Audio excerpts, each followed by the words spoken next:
Chetan, are we live now? 20 seconds are over. Yes, sir, we are live. Okay. Good morning, everyone. A very warm welcome to the ninth edition of Technotex 2021 conference, which is focusing this year on the theme of technical textiles, emerging opportunities and investment. Hello. My name is Deepak Mukhi, and I am the Good morning. regional director of FICCI in Maharashtra and based in Mumbai. A very warm welcome to all of you on behalf of Oh, you're not in. FICCI to this webinar. I think this is the second day of the conference, and we would be focusing primarily on the user's perspective.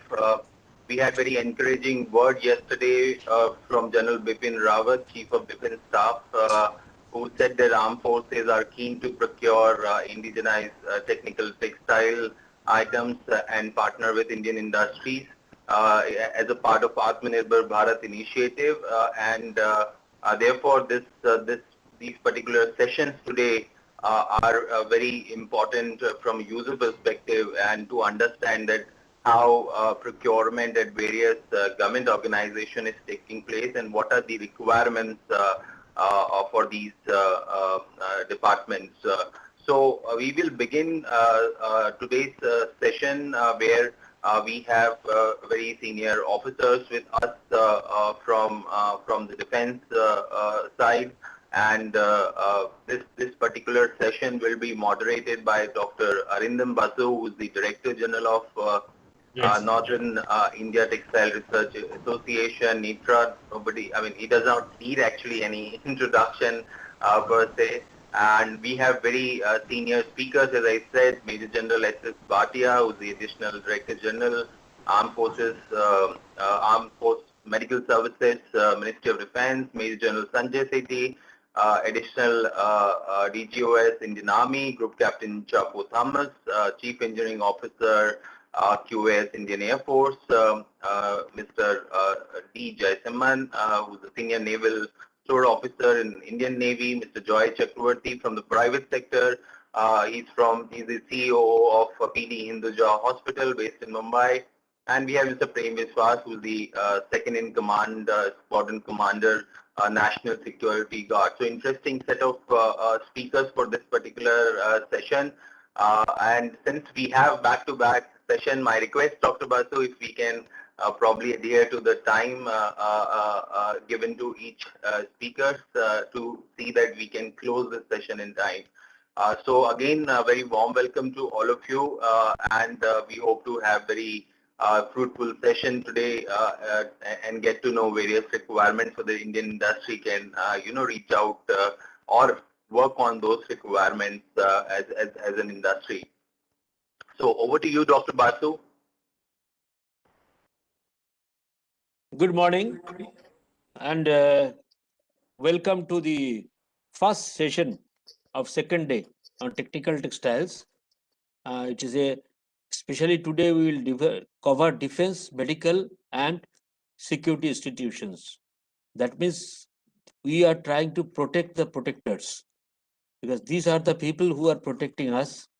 With protective clothing, we are trying to protect us. So we have to be very serious about this, because at the end of the day, they are only protecting us from outside forces and all evils. So I thank FICCI for giving this opportunity. I will request all the speakers to restrict their speech in 6 to 7 minutes, because we have got 6 speakers at 1 hour time. So we need some time for the discussion for proper understanding. So I request all the speakers, please restrict your time within 6 to 7 minutes, not more than that. If all have joined, I request Major General S.S. Bhatia to present his paper. He is VSM Additional Director General FMS, Ministry of Defense. Please.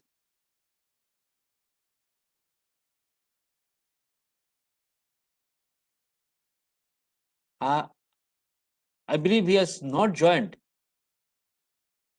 Can Mr. Pradeep can confirm?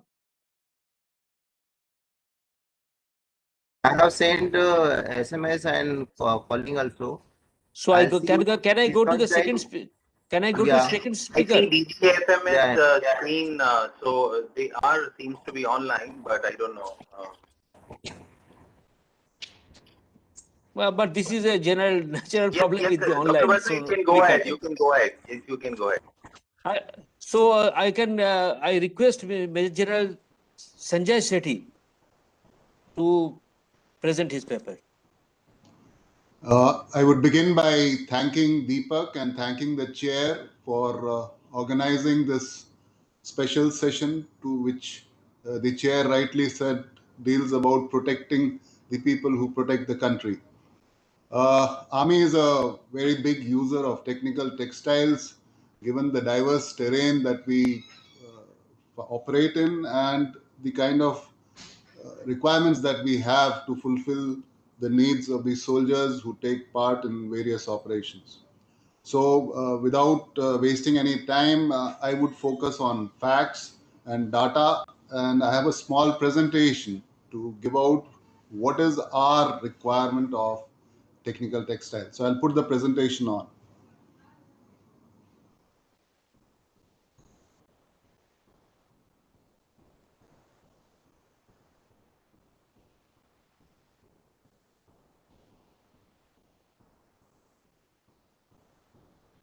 पहली slide पे चले जाए.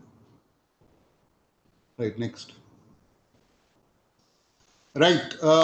Like I said, we procure a large quantity of technical textiles, both from indigenous sources, as also we import a lot of our requirements, primarily for the reason because they are specialized requirements and the manufacturing base in India is not able to meet our requirements. So to summarize, why or what we want to present is our focus on indigenization, an attempt to ensure and try to meet all our requirements, even those which are specialized requirements within the country. What we are procuring from the indigenous sources also comes from a limited base, and it's our endeavor that we widen our vendor base so that we get good competition, good participation to the bids that and the tenders that we float. And of course, the inventory that we hold and the stores that we provide to our user base over a period of time needs to be improved. So I will briefly touch upon the process of product improvement where the participation of industry is very important. Right. So briefly, I had classified the technical textiles that the Indian Army uses under 4 heads. And during my presentation, I'll spend a minute each on the 4 categories. The first one being the special clothing and mountaineering equipment.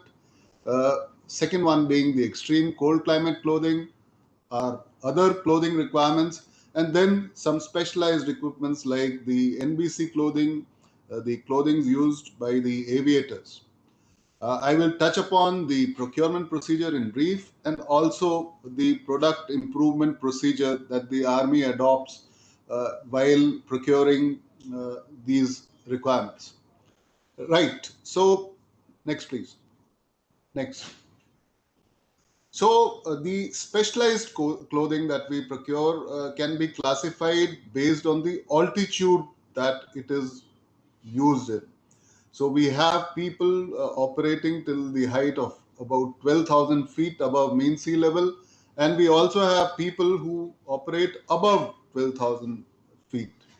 So the clothing is divided into 2 categories: those who operate till the high altitude level, that is 12,000 feet, are equipped with extreme cold clothing, and those who operate beyond and they reside in areas where temperature goes down to the range of minus 40 to minus 50 degrees centigrade are equipped with special clothing and mountaineering equipment, or SCME as we refer it to.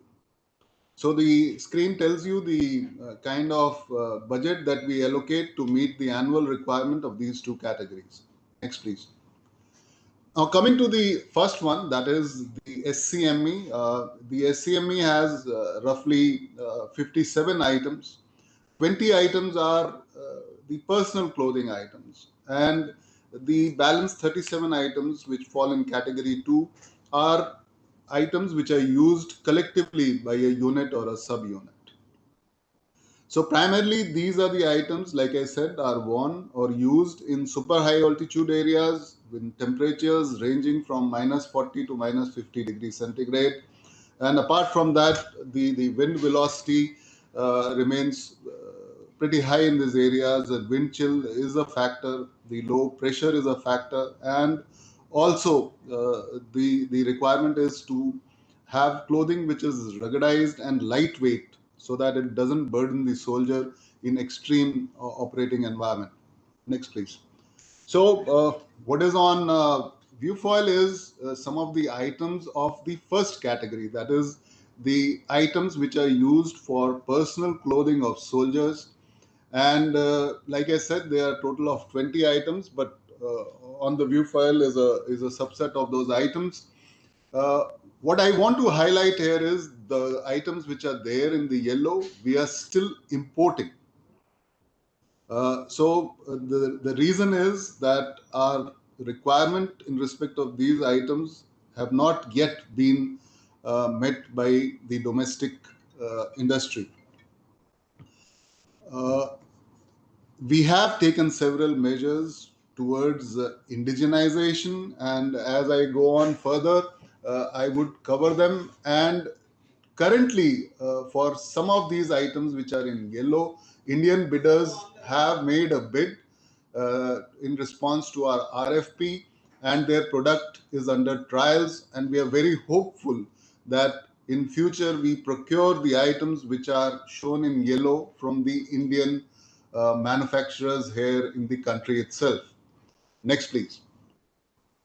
So these are some other items where we have, which is again super high altitude clothing, where the annual requirement is as specified or as indicated on the viewfoil. The budget is also there, and here we have had success in indigenization. Next, please. Yeah, this shows a soldier equipped in a super high altitude area or dressed in the SCME gear. Next. These are some of the other photographs of the kind of technical textiles that we use to protect our soldiers in a super high altitude area.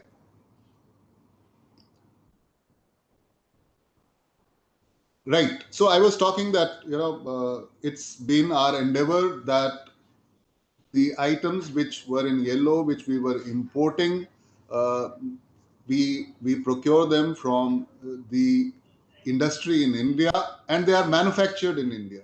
So towards that end, we have taken a special RFP in the last 3 months. This has been our initiative for 6 items which we were importing till now, is now open only to Indian bidders. And the quantities which are indicated are to be supplied over a period of uh, 5 years.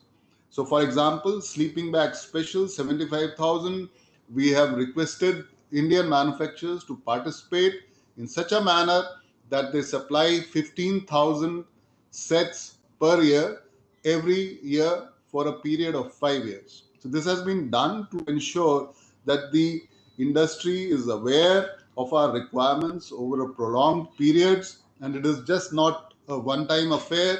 And the intent is to enter into a strategic partnership with the industry, give them a firm requirement over a prolonged period, and help them to understand us better. And we've given them sufficient time for bid tender opening. As you would notice, there's a 6 months time, which would be followed by trials of the equipment which they provide us. And we are hopeful that this initiative will lead to indigenization. Next, please. So these are some of the other items of super high altitude clothing. The requirements again are as indicated on the view foil. Here also we are looking at widening of the vendor base. Next. Okay, photographs of the item I just talked about. Okay, the other set of clothing is the clothing till 12,000 feet, which is ECC and E, or extreme cold clothing and equipment, again divided into two categories: personal and those used by a unit or a subunit. The items are 100% indigenized. The Indian industry is meeting our requirement here quite well. Though our endeavor is again here to widen the vendor base, because for some of the items the suppliers are limited to industry only in Kanpur. Next, yeah, photographs of ECC and E items.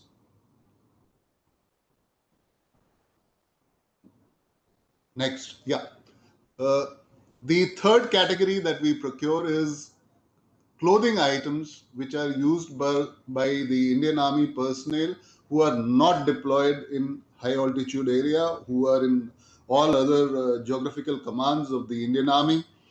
The annual requirement is as indicated on the view foil. We have a good vendor base for this category of items, and those where you find asterisk marks, the defense specifications have been uploaded on the GEM platform, and we are hoping that future procurements are handled through the GEM platform for the entire category of life cycle clothing items. Next, please. Yeah, this is some other life cycle clothing items again, and you would notice that blanket superior, net mosquito, and rain cape multi-purpose is available on GEM. Next, please. Okay, other than the items that I mentioned in the previous three categories, we procure a very diverse kind of items ranging from tents, camouflage nets, parachutes, bulletproof, water storage canvas, NBC equipment, aviation clothing. Again, what we suffer from is a limited vendor base for these items, and also the fact that bulk of them, the specifications are not there on the GEM. Again, our initiative is, or our endeavor is, to move on and get these items through the GEM portal. Next, please. So this is aviation clothing. The annual requirement is as shown on the view foil. Again, a very specialized requirement, but bulk of the requirements originates from CASD in Delhi, and we are hoping that the vendor base that supplies this also gets widened. Next. Okay, before I finish, I'll just a word about the procurement procedure. We follow the defense procurement manual for all our revenue procurements, the indigenous items. The RFP is loaded, the military specifications are available on the defense procurement portal, or GEM for the items which have graduated on GEM. For the ease of the industry, initiative was taken by the NGO's branch almost a couple of years back, wherein we have taken the initiative of indicating our annual requirements through an online trade procurement plan, which is available on the website of Indian Army. All our requirements of technical textiles for a year is indicated on the online trade procurement plan, so that the industry is aware what we are going to procure in the coming financial year. So this was an initiative taken for people to prepare so that they meet the requirements of the RFP, which is floated by the Ministry of Defense or the Army headquarters. And we are hopeful that we will continue to share our details in as great extent as is feasible, so that the Indian industry is able to respond and meet our requirements. A last point which I wish to make without taking more time is on the issue of product improvement. We get a lot of queries where the Indian industry have made a specialized item which can meet the requirements of the Indian Army, and they're keen to help us. So in that case, what I want to highlight through you, your medium, is that the nodal agency dealing for product improvement is the MGS EM GSNC, or General Stores and Clothing. they are the ones who take the initiative, or they take the process of product improvement forward.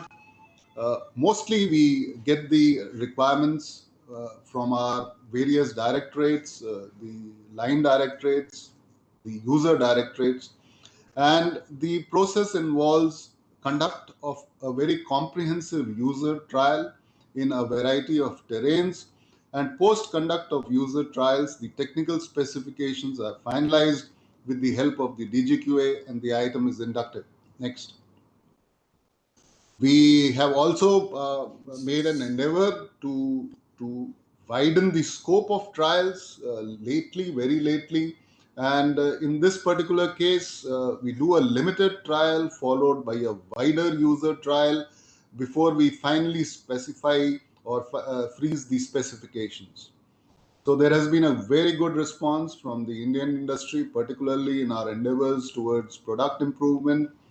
We have a lot of manufacturers approaching us for improving the specifications of our existing inventory, and we are grateful to the Indian industry for that, to that extent.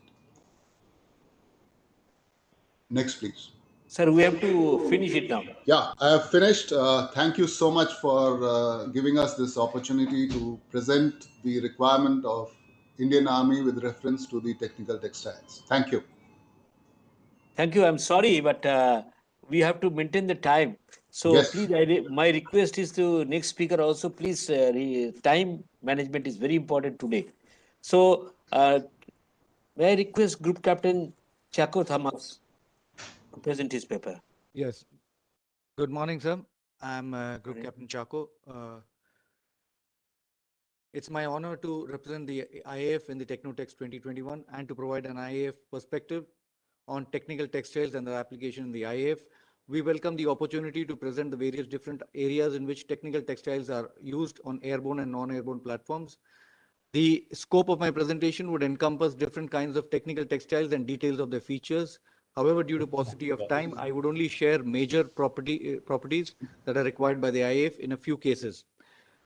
Further details of specifications would be shared through the Nodal Officer of Indianization at Maintenance Command, Group Captain Tanveer Singh, whose email ID and contact details I would display on my slides. I would conclude highlighting certain problem areas which would address jointly in collaboration with the industry.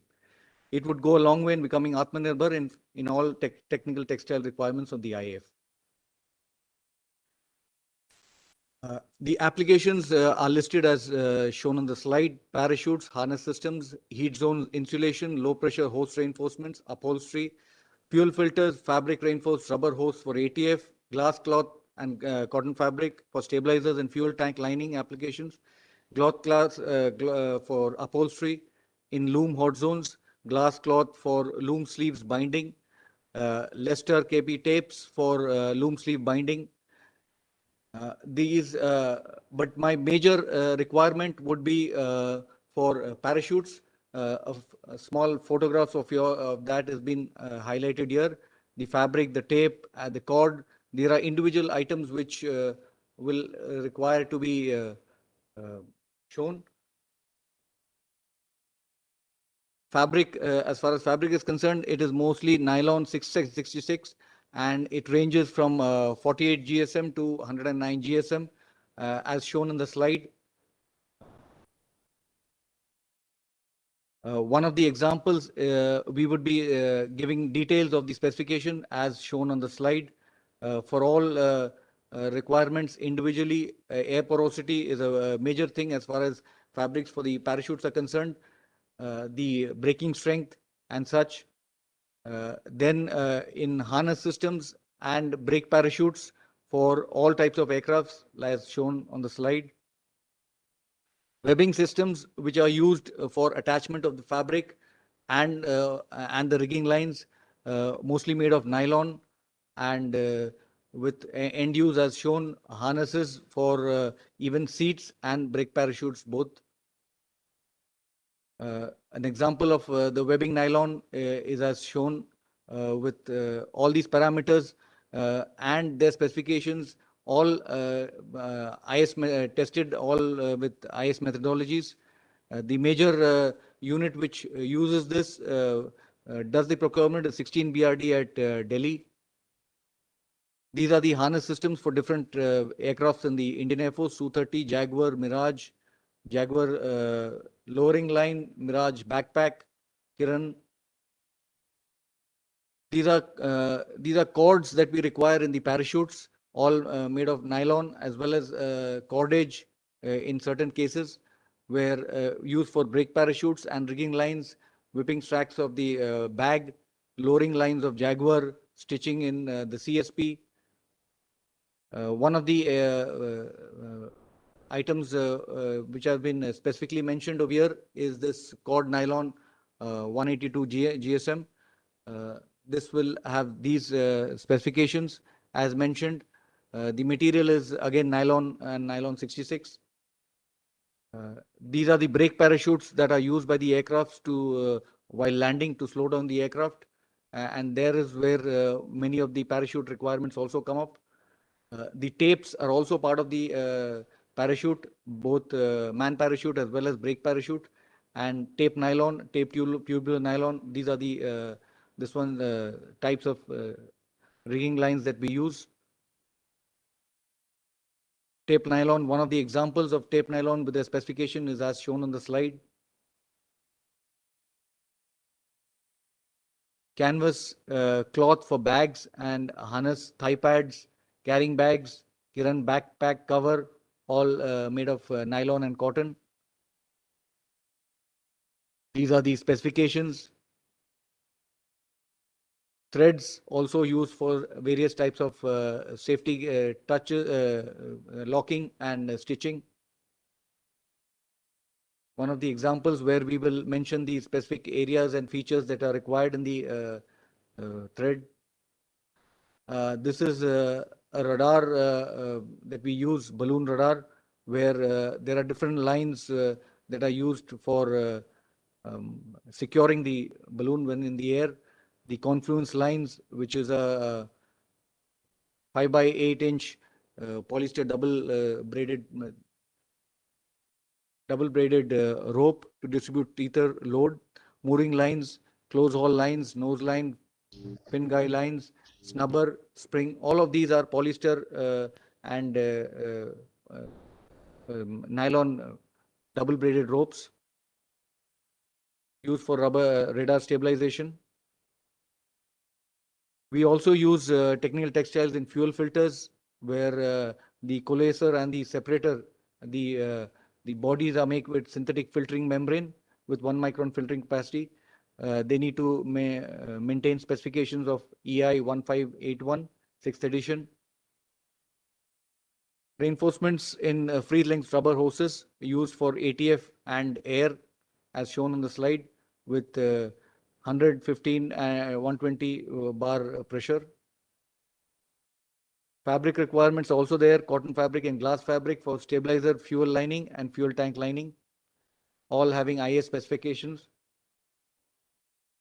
Technical textiles are also used for upholstery, nylon fabric for blind in the cockpit, canvas cotton green for fabrics on the aircrew seats, glass fabric cloth, vinyl leather gray for upholstery and for seat covers, nylon fabric coated green for low temperature pipelines used as blankets for them, cloth glass for heat insulation, thread glass again where heat insulation looms are required to be bound, tapes also in the same requirement for looms which are in the hot zones. To conclude, I would like to mention that the high MOQ set by the manufacturers for raw materials is actually one of the areas which are reducing the number of vendors who are coming to us. There is no vendor who makes military brake parachutes, pilot parachutes, and harnesses in India other than OPF Kanpur. Participation of private industry in the manufacturing of inflatable life rafts is also welcome. Developing design and testing capability for new age parachutes by the industry is also welcome. We look forward for that. Participation of industry in manufacturing of parachute accessories and repair of parachutes also.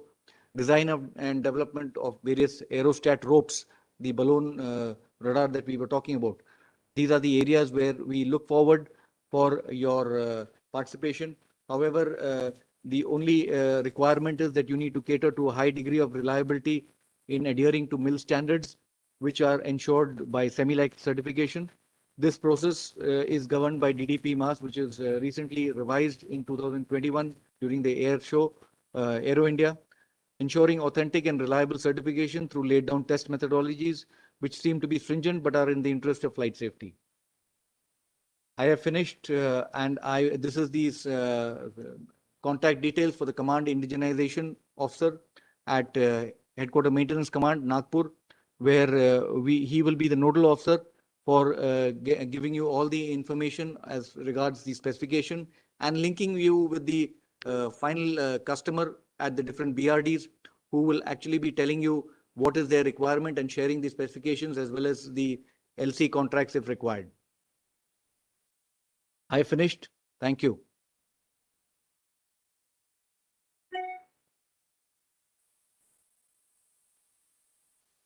Very much. Now I will request Commander Suman Singh and Sri Jay Jaisiman, Senior Naval Store Officer, to present his paper. Thank you, sir. A very good morning to you all. At the outset, I would like to thank the officials of FICCI for inviting the Indian Navy to participate in Technotex 21 and giving us the opportunity to present the user's perspective in the field of technical textiles. Although much has been done in the recent past to upgrade the clothing material being used in the Navy, still there exists phenomenal opportunity to imbibe numerous materials, compositions, and specifications. We look forward for participation of the industry to indeed be self-sufficient and self-reliant. I'll be presenting a brief overview of the kind of textiles that are being used in the Indian Navy, which is aimed to share with the industry the possibilities that the Navy can provide towards improvising the technical textiles. Can you share?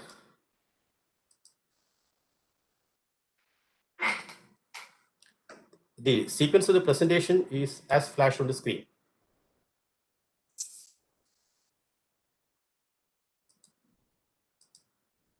Indian Navy operates in all three dimensions: this surface, subsurface, and airborne.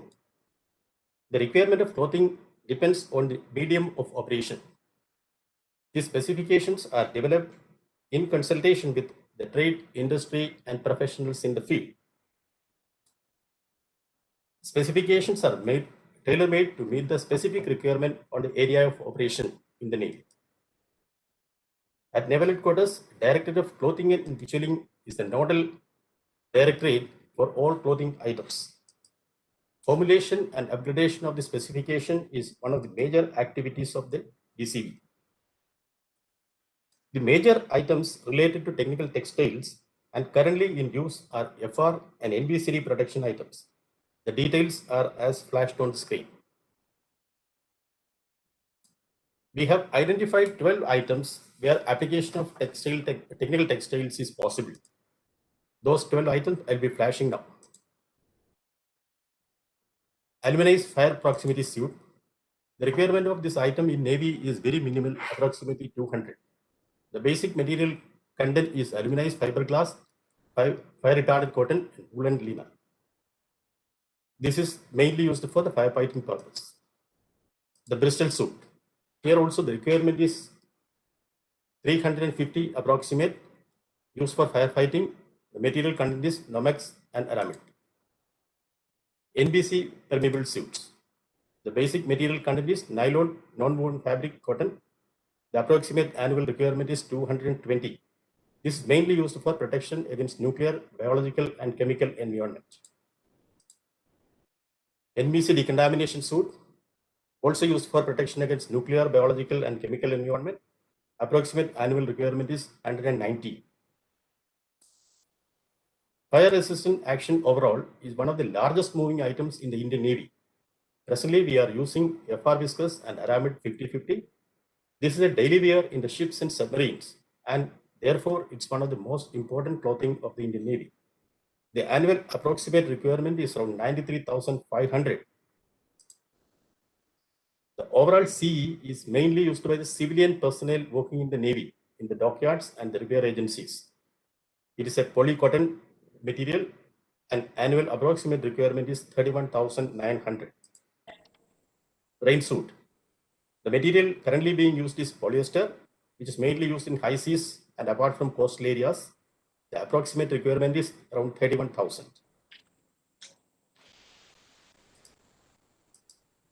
Rucksack. It is yet to be introduced. We are planning to introduce this item shortly with an annual approximate offtake of 27,000. Shed disposable. This is an exclusive item used in the submarines with a 100% cotton material content with an annual approximate offtake of around 14,000.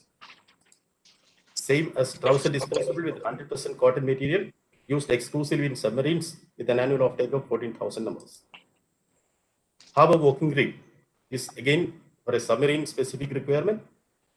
100% cotton material, annual offtake is around 7,000. Gloves exclusively used for submarine environment. This also is 100% cotton with an offtake of 7,000 numbers. Now I'll delve upon some major challenges which Indian Navy faces. Unlike the Army, iron is very small in size and so is the requirement. Our offtake generally is much low compared to the Indian Army. Further, as you are all aware, the procedure delay in timely placing orders is a major impediment not only in Navy and other government agencies as well. Coming to the R&D facilities, being a service organization, R&D is not a regular activity of iron to be at pace with the rest of the world. Though we have a fairly good industry participation, we still feel there is ample scope for improving the industry participation in the days to come so that Navy will be at par with the industry and rest of the world in implementing new clothing items. We look forward to the industry for improved partnership to achieve self-sufficiency in clothing and also to achieve the goal of Make in India. We also look forward for technical partnership in developing specifications. I request the industry to support Navy in meeting the low volume requirements. You must have seen the slides shown. Some items are very, very limited in use, 200, 300, etc. But these are all very specific, specialized items prepared for very specific requirement.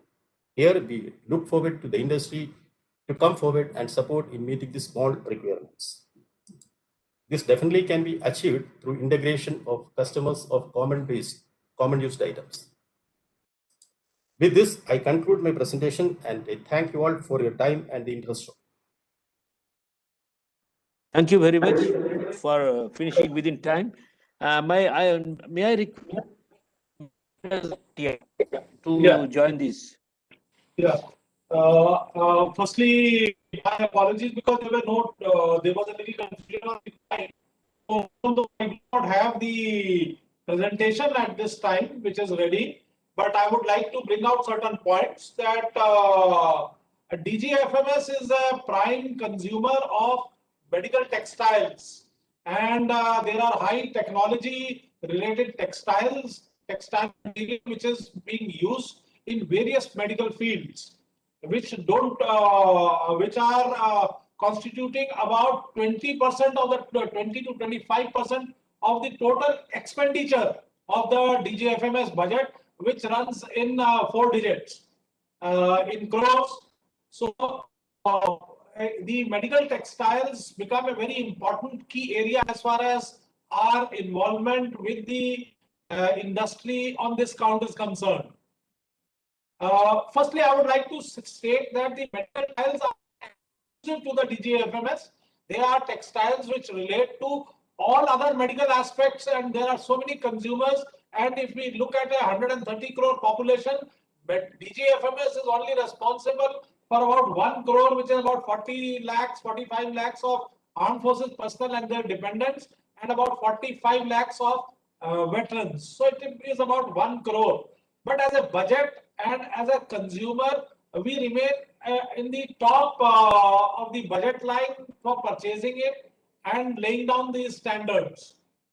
Firstly, the standards of medical textiles are governed by the Drug Controller Journal and the DGCI, Drug Controller Journal, and the CDSTO, which is the Central Drugs Control and Standards Organization. medical textiles are used primarily as cottons and bandages. Now, cotton and bandages are very common. These are reserved by us for the MSME fraternity. We are using, there are now recently developed BIS and IS standards which are there. Till now, we were using many standards which were DGQA laid down joint services specifications, but we are trying to buy only now. In future, we will be buying shortly Indian standards or BIS or ISO related standards, because the consumer, we cannot lock ourselves with one or two vendors. Having said this, there are certain specific areas where we would like FICCI to pitch in, and these have been reiterated many times in the past. There are items which are peculiar to the armed forces. These items which are peculiar to the armed forces are shell dressings, compression bandages, and first field dressings. Now, these are very peculiar, and the consumer is primarily the armed forces. And this is where we are lacking. That presently, compression bandages, there is only one vendor from India who is manufacturing these. There are a couple of vendors in the United States and Israel, which we commonly call as the Israeli bandage, which is of the quality which meets the requirement of a compression bandage. We also felt an acute shortage of purchasing first field dressings during our recent skirmishes at the border areas. We find that shell dressings, first field dressings, and compression bandages are not available in the market freely. And in the current context where engagements are very short time, very quick, very fast, we need that there should be a vendor base which is wider. So here we have laid down those specifications. The bandages are available with a local vendor. We would like the textile industry to take the initiative and manufacture the Israeli, which are called as the compression bandages, the shell dressings, and the first field dressings. The broad-based QRs are available with us, and we will be able to purchase a reasonable amount out of whatever is our requirement. We want that the quality and the of the product, the sterility of the product, our peculiar requirement is that the product is sterile and remains sterile for a period of at least 5 years, which is a very simple system of a vacuum packing and keeping it sterile. So it is important that the sterility is maintained for a period of 5 years. If it is utilized in these 5 years, is well, if it is not utilized, we will buy afresh. But the normal bandage which is open, we cannot use them, because when we keep them in forward areas, they do not remain sterile, and the consumption in the forward areas is not much. They are required to be a little more specialized. Traditionally, the first field dressing and the shell dressings have been made available through multiple local vendors, but over the period of time, because of the tendering environment where the lowest quota is there, gradually we find that the quality is eroding, and we would like that the textile industry takes an active part and provides the support to us. There are certain specialized dressings which are also included, which some of us may have heard, which are chitosan dressings, which are hemostatic dressings basically, which are made of chitosan, or they are kaolin based dressings.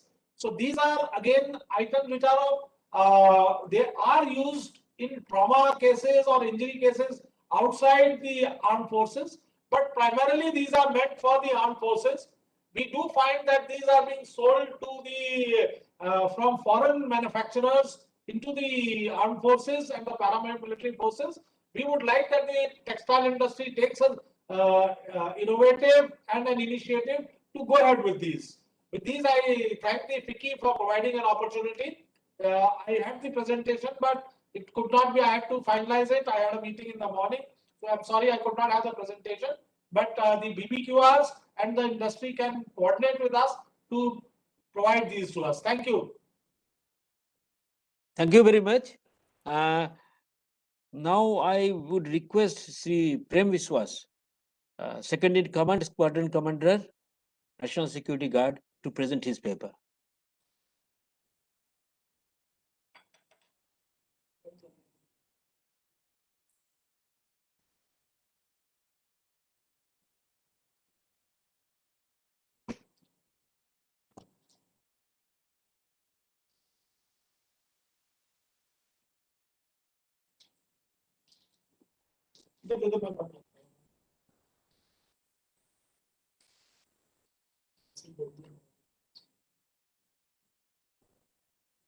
You're on mute, Mr. Prem. You're on mute.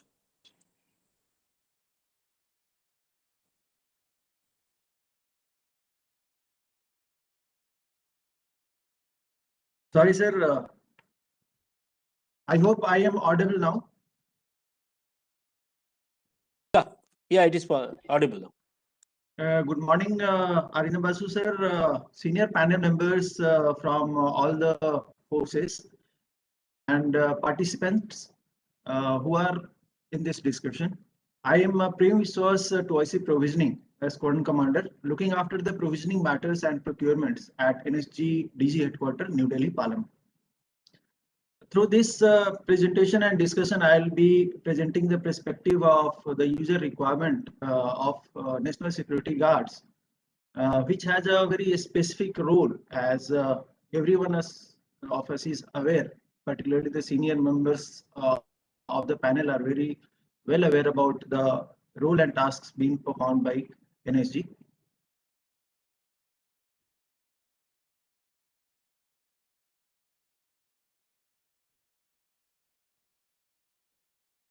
Sir, the vision of NSG, as every one of us is aware, is a world-class zero-error force due to its commitment towards the critical situations. And our motto is Sarvat Sarvottam Suraksha. Inception of NSG was Black Cats was done in 1986 to tackle the menace of terrorism, counter hijacks and counter terrorism, and secure high target personalities. These are three major tasks which are being performed in India by Black Cats. Perspective of the NSG is again equipping as a special force shall have an equivalent multiplier, we think, and that desired goal with regular training is undoubtedly be achieved with these specific and special types of equipments, which no one will counter about it. Coming to the technical textiles, these are again conceptualized with a special purpose, as we are discussing, subjected to rigorous research and trials and developed for a precision performance, which NSG always looks for in its tasks and role. Since multiplicity of advantages there on operational fronts with these type of technical textiles and gears, with regard to safety of the troops and health, its durability and strength, that's why the troops and it's more or less maintenance free or maintenance less. So it is a very well fitted part of the commandos to during the operations. We will be discussing with us regarding the uses and application of technical textiles under various categories in NSG, the consumption and demand item wise, product development and specifications which are being followed by NSG for the procurement process and acquisition of these technical textiles. And at last, the procurement procedures and challenges being faced by NSG to acquire these technical and modernization textiles. The use in NSG out of the broadly 12 segments which is on paper regarding the technical textiles, the broad uses of NSG, we touch upon the protective technical textiles, the clothing textiles, the mobile tech textiles to a certain extent, and of course Meditech textiles. Regarding the Meditech textiles, already DGFMS sir has deliberated a lot, and he has basically deliberated upon the uses for the situations for special forces only. So I'll not deliberate much on that. He has already covered that. Looking towards the Protect, we are broadly looking at the segments for these bullet resistant solutions to the extreme levels up to API, as well as it covers which harnesses types for the ease of the operability.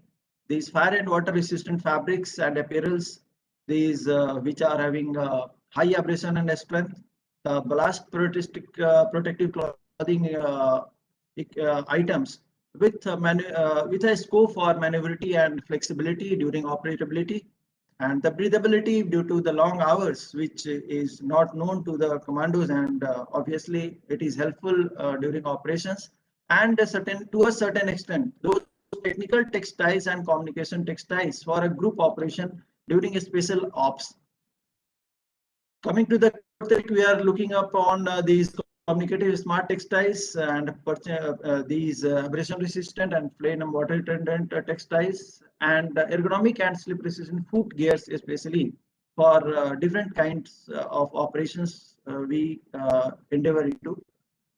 Mobile tech, again, the special vehicles which we use for the mobility of and safety of the troops. There are so many items which are being produced nowadays to support these MPVs and anti-blast or these bullet resistant or proof vehicles, which can be used, which there is a scope of uses in those items for NSG. Meditech, it has already been described in detail by DGFMS. Coming to the products which we procure are bullet resistant jackets and vests, canine ballistic solutions. We have a specialized canine cell, that is a unit, and they are part and parcel of the commandos in various operations, and we need to protect that resource also from the volume of the fires, and so there are so many things related to canine also, which I would like to bring to the notice of the manufacturers and the market to look to a solution for, and we are already sending out expression of interest to customize those things also for them.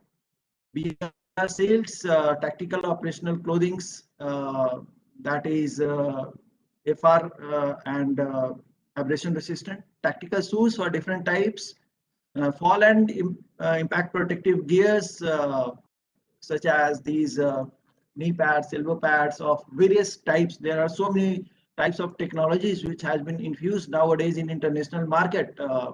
The textiles as well as the fillings are there are so many different types which certain manufacturers have shown to us. ECC and special clothing items to a limited extent for one of our units, small units which is operating in upper regions in J&K. Tents and tarpaulins, fire retardants, supplements to bullet resistant vehicles, medical utility items, these fire retardant clothings, tent, poncho, these. Now, product development, I'll come directly to the product development. NSG provides a platform for prospective business partners and startups through international seminars, which is held once a year. And that is an opportunity that I shall tell that is the best opportunity for all the startups and new ideas and these technical products to be showcased. If they are attentive, then we do send invitations also, and it is on our website also, to showcase their product to a very large forum of special forces. There are international participations also, and NSG is doing it continuously since so many years. So that is one of the platforms. We regularly publish EOIs for our special needs and requirements and invite the solutions for that on our web portal. Based on the above, through NCNC demos, this is the link on which anyone can register. It is open 24/7 for registration of the product, as either it is in EOI or without EOI also. We do honor if anything special is projected, and we take up those items also for evaluation trials by our specific board of officers, and recommend its utility and further acquisition as per the rules. Normally, coming to the product specifications, we follow MHA keywords for which are available. The keywords which are not available in MHA, we do follow MOD keywords as a priority one, and subsequent priorities are BIS and other standards, which we don't get through MHA or MOD. For the purpose of new introductions, we do the trials as I just deliberated, and we frame the keywords in consultation with all the prospective bidders and through a standing committee of all the CAPFs or users as per the laid down procedures through public platform. Coming to the procedures, we follow GFRs and guidelines issued by Ministry of Finance in consultation with MHA procedures. And obviously, GEM is the most sought after mode in procurement. Most of the items, common items, are on GEM. There are certain specific items and special items also which are being tried to be uploaded on GEM. And there is again a proposal which is going on for a secure mode of procurement through GEM. For a specific need which is open only to a closed group of users, security forces. So at that platform also these products of a specific nature can be uploaded through catalog management system and approaching GEM. The requirement, certainly special forces have a specific requirement. Our quantity is very meager, it's very small. But again, if I say talk about all the special forces which are operating, India is a large country. And the special forces which are operating is not only energy, there are so many other forces also for specific tasks in states also, in Indian Army, Navy, everywhere. Everyone has a special force, and those requirements are akin to NSG's role and task, more or less. They are also in these critical and hostile situations where they have to fight out and have a specific target. So taking into consideration all those forces, this quantity is very large for specific and special equipments. We need highest quality due to the criticality of the operations and life involved. And the timeline is obviously very less because we always require to upgrade ourselves, because we don't know that what next operation will bring what new paradigm to or new scenario for us to acquire what for countering that. Coming to the major concerns, limited availability of qualitative products in national market conforming to functional requirements of the force is there. There are so many things which are very common, but again, I'm not speaking about special items. There are very common items also which forces are not able to get as per their specific and qualitative requirement, and multiple tenders and market discoveries has to be done. And ultimately it has to be acquired through any of the special types of procurements, which is a sad part. Abundance of fake products at unreasonable prices and unstructured quality assurance mechanism.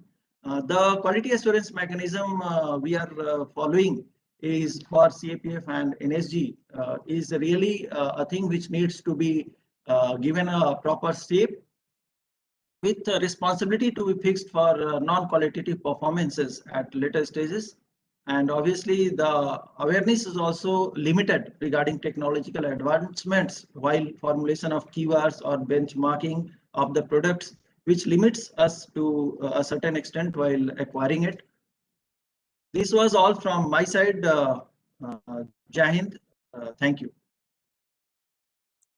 Thank you very much. Now, I request Mr. Jay Chakrabarti, Chief Operating Dr. Basu, Officer. sorry to interrupt. Dr. Basu, sorry to interrupt you.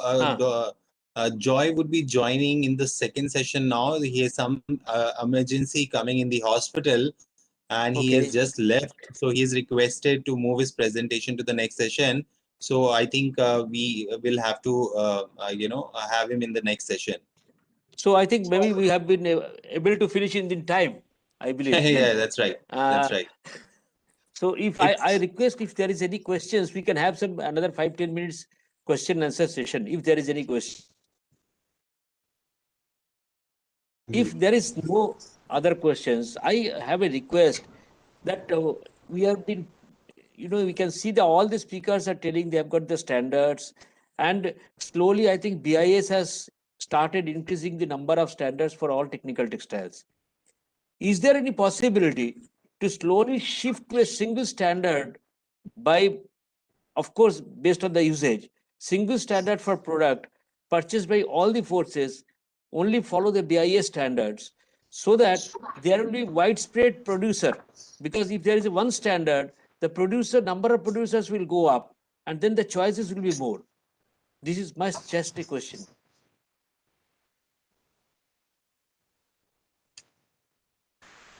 Dr. Basu, you're asking anyone specific, or anyone can No, take up no. that question? Anyone can take up. There is no specific, because everyone has got their own standards.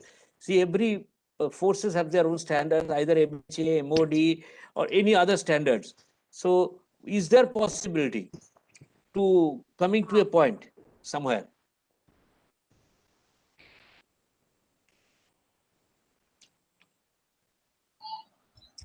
Sir Jain, this is Vinkmanda Prada from 3BRD Air Force Station, Chandigarh.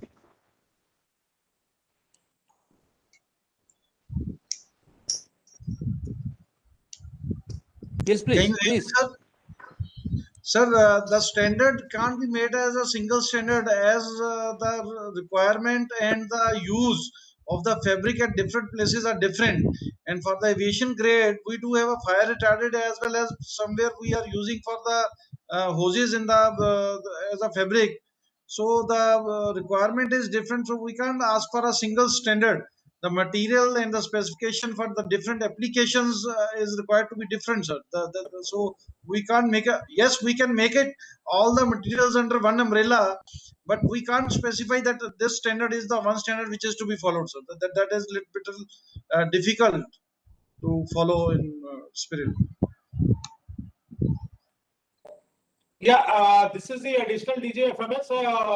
I would like to say that as far as the medical textiles and medical products are concerned, we can have a uniform standard, because at the end of the day, the armed forces were an individual. The type of injury, the bullet injury, is not only sustained in the battlefield, but it is sustained in all over the country. So it can have a single uniform standard for dressings and bandages. BIS has not created those standards till now. Thank you.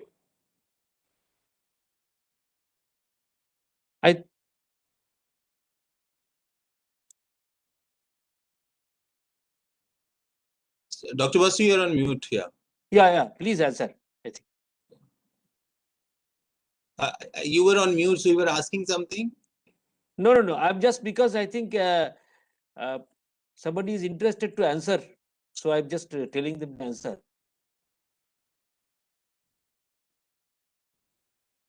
Sir, you're on mute. Actually, we can't hear you.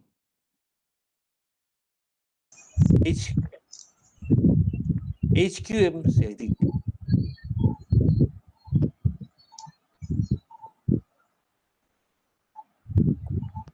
No, I think there is a sound problem. Hello, can you hear me? Yes. Yeah, now it's okay. What I was saying is the standard that you were asked to follow a similar standard. I think we are doing that. If you had seen the slides of mine, we are mostly following all IS standards only.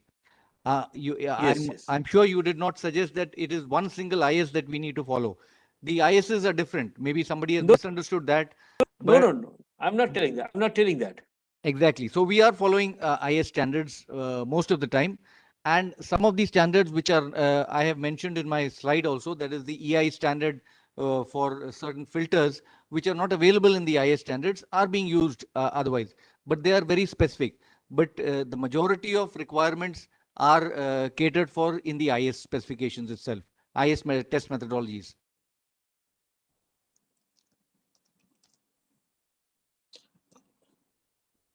Thank you very much. I think now, if you have no questions, we can finish up this program.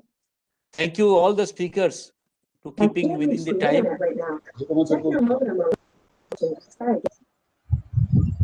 Thank you, sir. Yes. Yeah. Yes, thank you, Dr. Basu, for moderating this session, and thank you all the speakers for sharing their the product requirements. I'm sure industry would use this opportunity to know how exactly they need to sort of come on board, and hence this is a very useful presentation. I just wanted to for a housekeeping purpose say that this program is being telecasted on FICCI Bike platform, which is a virtual platform developed by FICCI, and also on YouTube. So in case some people are not able to sort of figure out how to ask questions, you can either ask on the YouTube Q&A, or you can also ask on the right hand side. There's a Q&A option for the bike platform where you can share these questions, and we will be able to see them and share it with the moderator. So request you to use these opportunity to ask more questions as well. So Dr. Basu, thank you. We'll conclude this session and Thank you very much. move on to the next session, which is again on the user's perspective. Here we are going to cover railroad and agri institutions. The session will be moderated by Dr. T.V. Srikumar, who's the director of the Bombay Textile Research Association, and we have eminent speakers along with us. Colonel Harish Kumar, Director of Perspective Planning, Border Road Organization, Mr. S.K. Jindal, Principal Executive Director, Geotech Engineering, Research Design and Standard Organization, RDSO, Mr. S.K. Avasthi, Joint Director, Geotech Engineering Research from the RDSO itself, Mr. Pradeep Gupta, who is the Chief Project Manager of India-China Border Road Project Zone from CPWD, Mr. M. Kumararaja, Secretary, Choir Board, Mr. Sunny Sebastian, Senior Scientific Officer, Center Choir Research Institute from Choir Board, Dr. Vasan G. Havangi, Chief Scientist and Head Geotechnical Engineering Division from the Central Road Research Institute, and Dr. Manisha Mathur, who is the Joint Director from SASMIRA. We will also be able to hopefully have Mr. Joy Chakravarti in this session from BD in the job. So may I now request Dr. T.V. Srikumar to moderate this session, sir? Yes. Hello, everyone. Can you hear me? Yes, we can hear you. Can you see me? Is it clear? Can you see me, or? We can't see your video, sir. At least I can't see your video. Oh, really? Okay. But my video is on. Okay, hope it's clear. Can you see me now? Or if not, it's okay. If you can hear me, that is, I think. Yes, we can hear you, sir. Go ahead. Yeah, go ahead. Okay. Okay. Very good morning to all the distinguished speakers and the audiences. I'm Dr. Srikumar. I'm director of the Bombay Textile Research Association. It is great honor to me to be the moderator for this particular session, and I welcome all of you to Technotex 2021. As you all know, that the government of India is taking a lot of efforts to to support the textile industry and also the geotextile field in particular. For example, that there is a 10% increase in the overall budget which is allocated to textile and its related industry, around 3,600 crores. Last year it was about 3,300 crores, and there is a good effort that is coming from the government. Even though there is a pandemic situation here, the geotextile sector has significantly grown during the period of 1920, and there was an increase of 63% increase in the overall geotextile related exports, and also the import has significantly reduced, which probably says that our industry is becoming more and more self-reliable, and we are able to export, and import is much less. Bombay Textile Research Association is a center of excellence for testing and doing research on geotextile related materials, and we have tested more than 6,000 tests in the last year which shows that there is a lot of interest in geotextile and related materials. And today we have a lot of speakers, very respected speakers, and I welcome all of you. And I request you to restrict 5 minutes for the presentation, and we will have the question and answer session at the end of it. So with this, I would like to welcome Dr. Colonel Harish Kumar, Director, Border Road Organization. Sir, it's your time.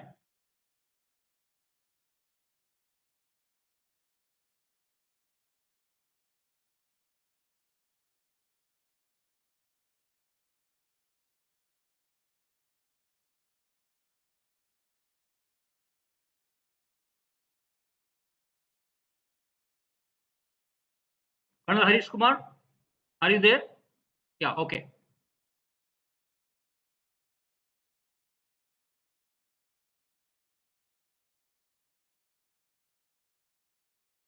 Can you hear me, please? Yes, we can.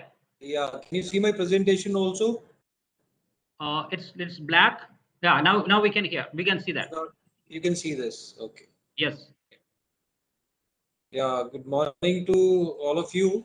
I'll just take a brief 1 minute introduction with Border Road Organization. We are a premier road construction agency and a technical arm of Ministry of Defence, wherein we are responsible for development of infrastructure, road infrastructure in border areas. We primarily deployed in northern and eastern borders. So our spread starts from Rajasthan to J&K, Ladakh, to Uttarakhand, and our 50% forces are deployed in eastern sectors. We are also working in Andamans and also certain foreign countries, primarily Bhutan, Myanmar, and we are trying to venture out in many more other countries also. And as on date, we've been able to construct 60,000 kilometers of roads, 58,000 meters of bridges, 19 airfields, and many tunnels, including Atal Tunnel Rohtang, which has recently been inaugurated by Honorable Prime Minister. Our consumption and demand, which is to enlighten the industry here, though we are growing in this field, we were slow to utilize or use these materials initially when they started from 2016-17. As you can see, we are growing in this field. Last year, due to pandemic, to 2021, the consumption was a little low. But we have a plan to go up to 70 and maybe touching 100 crore next year. As an organization, we've been able to consume approximately 10,000 crore rupees of the government budget for the construction of infrastructure. The budget comes from various ministries, from MOD, MORTH, MHA, then MEA also. Though we can see the consumption as of now is little low, but we are sure to increase it. And there are many ways we have started utilizing this product, mainly in slope stabilization in hillsides. BRO is primarily, if you see the deployment of BRO, we are primarily in hill areas. So our slope stabilization is a major concern. We've started using this product in slope stabilization, road widening, wherein we are using this product in retaining wall, valley side or the roadside, and surfacing work. We also started using geocells and geobridge. These are the applications I have just spoken about. We are using these products in other areas. Geosynthetics is extremely used for slope stabilization, primarily in Arunachal Pradesh, where the hills are fragile and they're young. The problem of landslides occurs. So geotextiles and also the anchoring procedures by joining with hydro seedings. We are using these products extensively in these areas now. In Chardham roads, everyone is aware about. Again, Uttarakhand sector is very fragile. The large number of slides are triggered. Recent tragedy everyone is aware about. So these materials are coming quite handy this side. In construction of Atal Tunnel, that is the approach road. On either side of the tunnel, we have extensively used cable anchors along with hydro seedings and jute textiles. In all other areas, we've been able to use these products.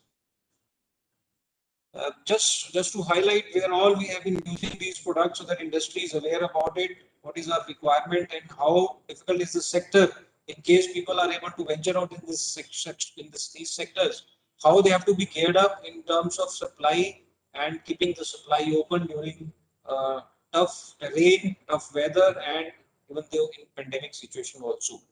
So these are the small examples of geocells and geogrids we've been using for construction of pavement and geogrid in the slope stabilization.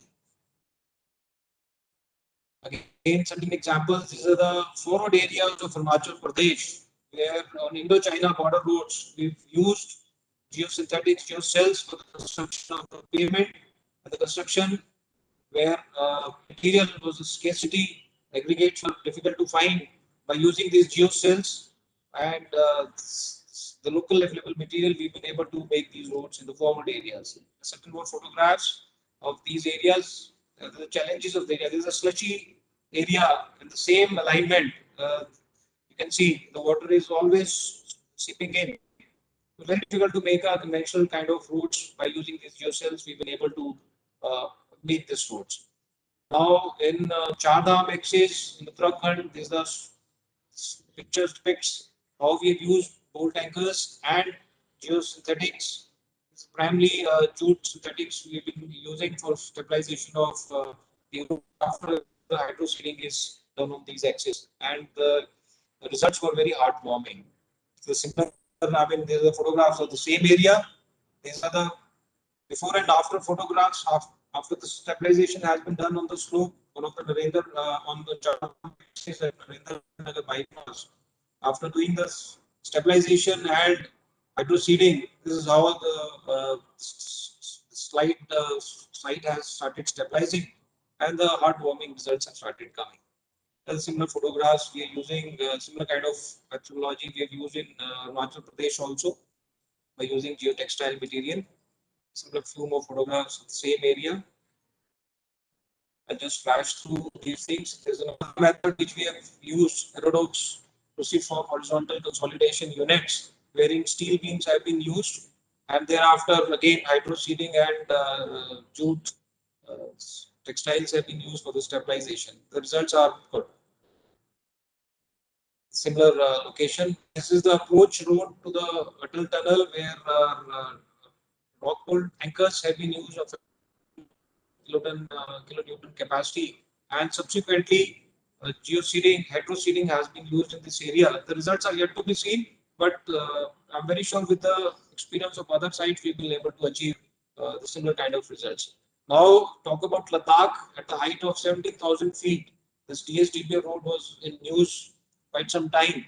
So, this kind of bund stabilization and retaining structures have been formulated by using geowebs and by using local materials. Sure. Similar 16,000 feet, we've been using these geocells for the construction of road. The pace of construction is very high, and the quality again is very good. The similar geocells and non-human geotextiles we've been using in many of our areas in forward sectors, in hill areas. Even in, I'll give some examples of these kind of material use. I'll just talk about this kind of phenomena which is existing in hilly areas where you find 3 to 4 jigs on top of each other. So finding a solution for this kind of site is a challenge for us. We've been inviting industries, we've been inviting various technical institutes to give us solution. So after one such site was given to IIT, the solution was given to us. We have gone into a contract wherein 14.45 crore worth contract has been given for stabilizing of this sector by using geotextile and geosynthetics. So this kind of works are extensive in our nature. The only problem which comes with us, identification of these sites at primitive stage when we are formulating our estimates and DPRs is actually difficult to define. So these kind of things can only be worked out when the construction starts. So that is how slight amount of delay takes place in finalization of these kind of contracts. These are certain more photographs of Rajasthan area. This is a one protection we've been doing at the approach road in one of the bridge in Rajasthan, Kasawat Bridge, where these geosynthetics have been used to facilitate. Sir, how many more slides you have? Sir, how many more slides? Yeah, that is it. That is just 2 more slides, and I'll be winding up. This is for the industry, how when the demand is generated, if it falls in the code of provisions, we straight away use. Otherwise, we have a methodology of going into multidisciplinary expert group, which is a method of conducting a product, or we give a study to a reputed institute in the industry. Now, this is a challenge which has been thrown open to the industry. This is a glaciated region at a height of 17,200 feet. We can see the glaciers are always moving. Whatever roads we make, they get submerged or they get, they get destroyed. So, if we're looking for solutions for this kind of areas, if geosynthetics and geotextiles can be recommended and a solution can be given to us. So, many institutes have given a solution of tunneling. That is a viable solution, but we all know it's a costlier version. So if we can have certain answer from the industry, we'll be grateful for this. With this, I'm finished. Any question from the audience, I'll be happy to take on. Thank you, Colonel. Very nice presentation. And I think the question and answer will keep it to the last because of the time constraint. And I think you have taken more time. So maybe the next speaker, please restrict to 5 minutes, 6 minutes maximum.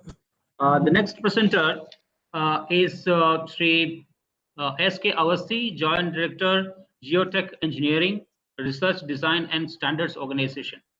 Yeah, your time starts, sir.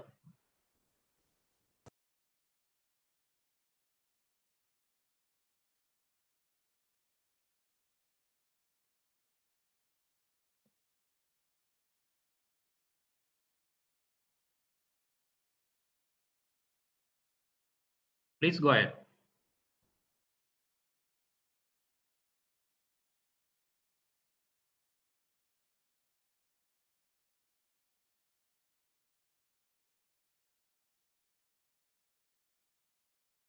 Please go ahead, sir. I think we can't hear him.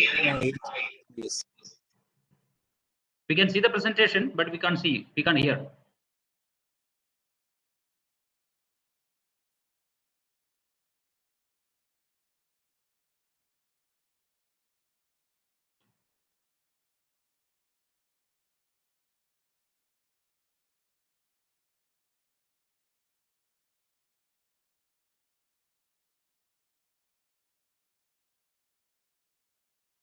We can't hear you, sir.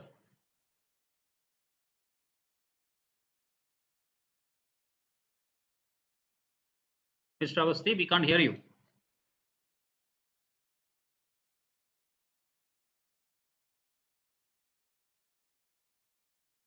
Pradeep, can you help me? Mr. Shiv-Kumar, can we suggest if we can move on to next speaker? And may I request Mr. Awasthi if you can kindly log out and log in again.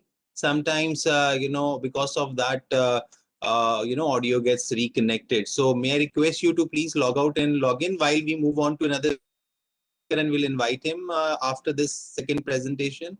Yeah, I think Mr. Shiv-Kumar. Yes, that's a good idea. So the next speaker is Sri Pradeep Gupta, Chief Project Manager, Indo-China Border Roads Project Zone, Central Public Works Department. Mr. Pradeep, your time starts. Yeah, my voice is audible, I think. Hello. Yes. Yeah, audible. hello, everybody. I am Pradeep Gupta, Chief Project Manager, Indo-China Border Roads, and looking after this works at LAC in the state of Himachal and Ladakh. And I am highly thankful to your esteemed organization that you have given me this opportunity to present, and especially my department CPWD, who is considered to be one of the pioneer department in the construction industries of Government of India. And may I add the presentation right now? 1 minute. Yes, please go ahead. I'm adding it.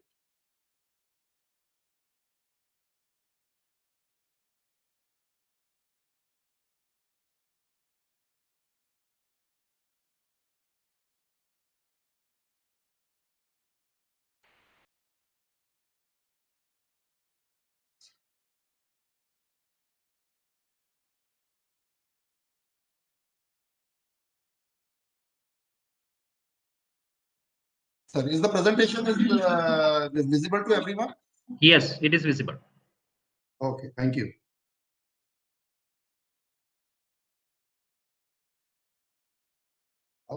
Please go ahead.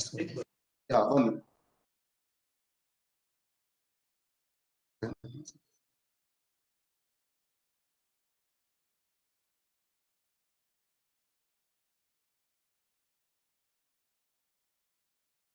One minute. There is some problem in running the presentation. I'll take 2 seconds. Okay. Because we already consumed 2 minutes now. We can see the presentation. See, the slide is not moving. Yeah, so just click on the presentation and use arrow key.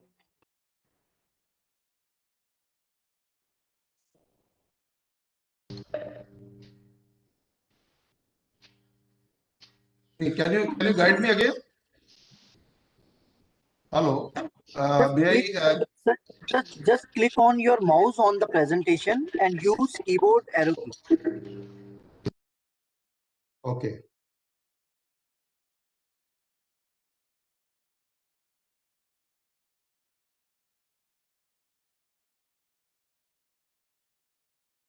Not moving.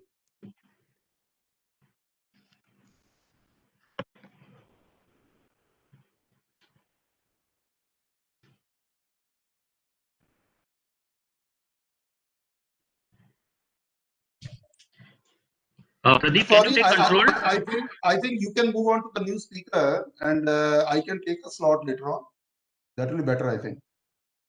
There is certain technical problem in moving the presentation. Mr. Avasti, can you take your audio, please? Whether I am audible, sir, now? Yes, now you're audible, Mr. Avasti. Yes. So I will open my presentation. Yeah, let's go ahead. You can. Then this is. Mr. Gupta, if you can close your presentation. Thank you. Thank you.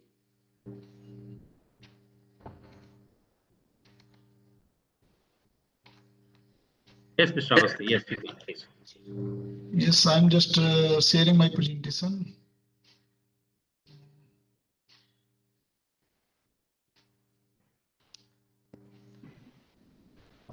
Good morning, all senior members and participants in the webinar. Okay, I'm audible and visible to all of you, sir. Yes, perfect. Yes. Now, can you see my presentation also, please? Yes, perfectly. Yes, that's okay. I will go ahead. Good morning, everybody, and senior members on the presentation. I will discuss this. My topic use of geotextile, that is kind of technical textile on Indian Railways, and my use is this technical textile in form of geotextile is on track foundation on Indian Railways, and apart from geotextile, we use the other geotechnical geosynthetic product also, like geograde, geomembrane, geonet, geocomposite, and vertical drains, other items. But geotextile has the maximum use on Indian Railways. And our main purpose is to is different function of this geotextile, that is separation, filtration, and other reinforcement function from geograde, other product, moisture barrier, erosion control, steep slope construction, improvement of bearing capacity of track foundation, we call it formation. And as everybody is aware that our existing formations or track foundation are constructed very age old and but not designed for taking for a heavy axle load and high speed, which we are investing in future this time and future. Our present track foundation are to be expected to run 25 ton axle load and 32.5 ton axle load on dedicated freight corridors, and we have to make fit for our existing track foundation for 160 kmph speed. And at the presently, we are permitting only 130 kmph up to on some important routes. Now this geotextile and geosynthetics has growing application in construction projects on Indian Railways as an improvement in quality of track foundation and as well as remedial measures of weak formations. Now we have started using of geosynthetics item, including geotextile, and we are future ready for huge amount of use. So now just I will discuss the various, these are the functions which we use for this geotextile and other geosynthetics item like separation, filtration, drainage. And just I will go through the requirement of geosynthetics on Indian Railway, that it has targeted for construction for about 2400 kilometer in next year 2021 and 22, which this will comprise of 300 kilometer of new line construction, 1600 kilometer doubling of track, and 500 kilometer gauge conversion, that is from meter gauge to broad gauge. And just a rough approximate of annual requirement of use of geotextile on Indian Railways, 15 to 20 million square kilometer. So depending upon soil type, problem faced during construction, huge application of geosynthetics project, that is non-woven geotextile, geograde, geocompositing is expected. Just to give idea to other this type of geotextile non-woven, woven we have not much scope use on Indian Railway, but certainly woven has great scope. Like we just to give little bit idea about the application, we are using at this separation between a granular blanket layer at the top below the ballast layer and the subgrade of embankment as a separation layer, so that the two layers do not get mixed up and miss no deterioration of the quality in during the service. So this soil which have large content of fines, and we have divided our soil cracks in three category: SQ1 category, then SQ2, these are with a high percentage of fines, then SQ3 with low percentage of fine. In SQ1, SQ2 mostly consist of 60-70% of subgrade on Indian Railway. We use the we have a specified use of geotextile. And in the weak formation also, in existing formation, we recommend the use of geotextile. And RSO, as the design and research department of Indian Railway, prepared the specification for Indian Railway. And we have also specified use of geogrid, to reduce our requirement of granular thickness. Then application and this then again this geocomposite drain, which also use this geotextile as a part of it on both sides. This is also recommended for to provide a base layer to prevent migration of fines and our to make our subgrade. Then at the as you can see in the sketch that this geocomposite drain is provided at bottom of the embankment to separate out from the ground fines, migrating ground fines to the upper embankment part, along with capillary water. Then geocomposite drain is also recommended to be provided behind the bridge abutment in lieu of this filter media, so that drainage of this critical area of bridge foundation, bridge approach is properly taken care. This you can see just like this geocomposite drain vertical. We are so this is the prefabricated vertical drain, which also this is a wrap around of geotextile. This is also required to consolidate our soft soil subsoil ground before construction of embankment. So this is also a huge scope of using geotextile. And how many more slides, sir? Already, yeah. Already 5 minutes, 6 minutes over. GeoCell also we are using for this for strengthening of base as ground improvement measures. And then let me again give that we are already issued the required specification of geotextile and other geosynthetics item last year or in 2019 or 20, and we are ready with the specification. We have issued to our zonal railway, which will they will issue the requirement and tender basis. And as per the target plan of construction, they will utilize all these geotextile items and other geosynthetics product. So this we have already discussed that we have a scope of huge scope of using geotextile on Indian Railway. That is around 15 to 20 million square kilometer of geotextile and other items also. So we are also for a study purpose and trial purpose. We have also used this geotextile and other item in our test track in Northwestern Railway, Jodhpur. And this, in the concluding, I can say that we are ready with the specification, and we have issued to our zonal railways, and they are using it for their new track construction, doubling on gauge conversion work, and we have also for further we are using it, and for studies and test track of RDSO. Thank you. Great, sir. Thank you so much for the great presentation. And I think the questions can go at the end.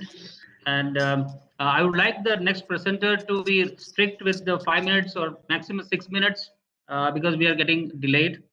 The next presenter is Ms. Subi Sebastian, Senior Scientific Officer, Kaya Board.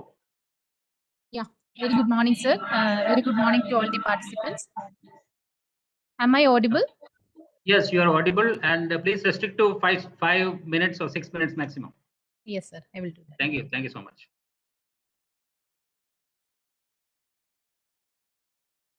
Is my presentation visible? No. Yes, now it is clear. Yeah. Thank you very much for the organizers for giving Coir Board an opportunity to present our coir as a technical textile material. On behalf of our Secretary Coir Board, Sri M. Kumar Raja, I am presenting. I am the Senior Scientific Officer from Coir Board. He is having some official commitments, and he told me that he will try to join meanwhile and ask me to start the presentation.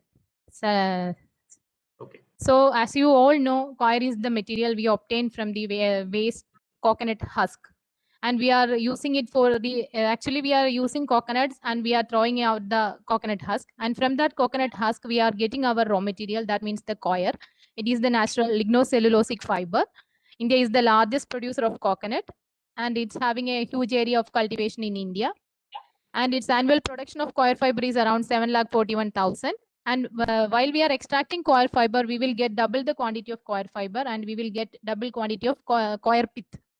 That's also having a huge application in all areas. And we are utilizing only 40% of the coconut husk, what we are extracting. And it's giving a employment to 7,34,000 workers, out of which 80% are women, and contribute significantly to women empowerment. That's the major beauty of our industry. And it is an export-oriented industry and having an export potential also.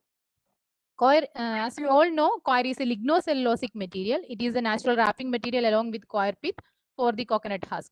It is thick in middle and tapered at both the edges. It's having lignin and cellulose. Lignin gives the resistance to mold, mildew, and moth. Perforations on the surface gives it lightness and buoyancy. And now I'm coming to the properties of coir fiber.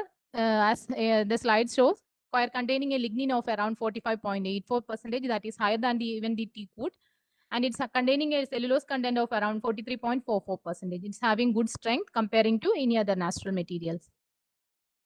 This slide also showing the comparative statement of chemical composition of coir comparing to other natural fibers, and it shows that coir is having a higher lignin content, and it is responsible for its thermal stability and UV stability.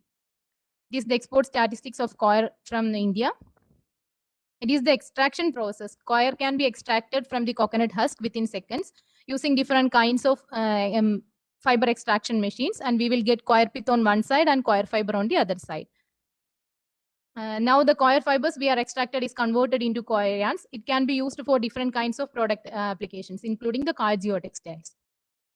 Now the classification of technical textiles as per the mess in the Frankfurt exhibition. And now in the next slides, I'm showing how coir can be fit into each kinds of classifications of technical textiles. Now coming to use of coir as an agrotex. As I have mentioned, while extracting coir fiber, we are getting double the quantity of coir pith, and it's having a very good application in the agri and horticultural end uses.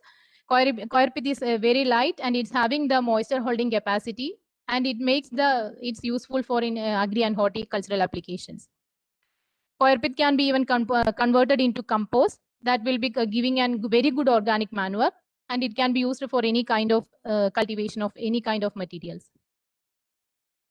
Use of coir garden articles, and in the first picture showing a coir net house, it can act as a UV cutter in the agricultural applications, and in net houses we can grow any kind of materials. These all are the coir garden articles. Coir fiber finds numerous applications in gardens, add a warm hue to the surroundings, available in various kinds of pots, hanging pots, and every kind of garden materials. These all are the pictures of coir garden articles. It is available in different sizes and varieties. Next is the soilless media. Soilless media is an excellent substrate for the construction of home gardening and vertical gardening. Optimum nutrient status and very excellent water holding capacity of coir pith organic manure makes it make the same as a boon to the farmers in water deficient areas. Coir pith is being widely used in horticultural and agricultural feed as a moisture retention media. That means coir is having a very good water holding capacity, and it can release the water as and when required. These are different pictures of the coir pith and its garden articles used in home garden. You have one more minute. Home and terrace gardens. Now coming to the coir pits use, coir's use as in build tech. Coir is converted into coir wood and composite, and it can be used in different building aspects. We can see that it can be converted into coir wood by phenol formaldehyde resin, and it can be used in different home and furniture applications. Picture showing it is a coir wood house constructed from the coir panels. Coir in the pack tech. Coir wood has been used for making lids of packaging boxes, and collapsible packaging boxes have also been developed in collaboration with Indian Institute of Packaging Technology. Coir in cloth tech as a warm clothing or jackets. Coir as an eco tech. It is the coir cocoa lawn. There is no soil, and it can be folded and transported into any areas. Using the coir geotextile, coir pith, and coir pith organic manure, we can made into soilless lawn. These lawns can be transported to anywhere. Now coming to the use of coir as a geotextile material, it is a permeable fabric capable of control soil erosion, protects the earth and promotes vegetation, retaining the precious topsoil. It can be used in different applications like road, canal, embankment protection, protection of soil sliding in railway cuttings, soil mulching, agricultural land protection, and weed control. The pictures showing different applications of coir geotextile.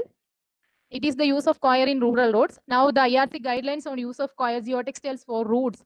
Roads are already in the final stages of its publications. It's proven that coir geotextiles can be economically advantageous in the construction of roads. And comparing to the existing methods of stabilization, it is very good, and it's a natural alternative. And the lifespan of coir geotextile under road is around 4 to 5 years. And by that time, the consolidation occurs and the road can be in very good condition. It could serve the proper applications of filtration, drainage, reinforcement, and every kinds of requirement for a particular geotextile material. It is Madam, the picture showing conclude. Yeah, I am coming to the last step. Coir geotextiles in the form of netting have been found ineffective in soil erosion control. It is the rainwater harvesting pond using coir geotextile.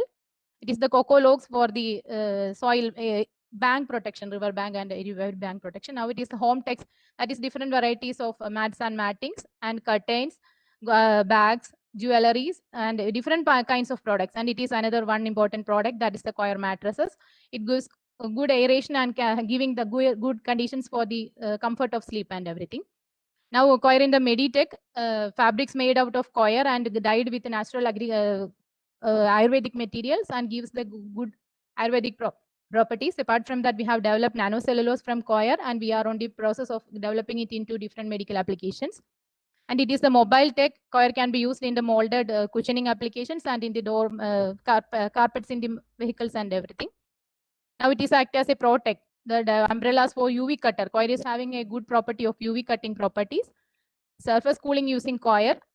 Coir is having the moisture retaining capacity, and with good watering, we can retain the roof surface cooling material also.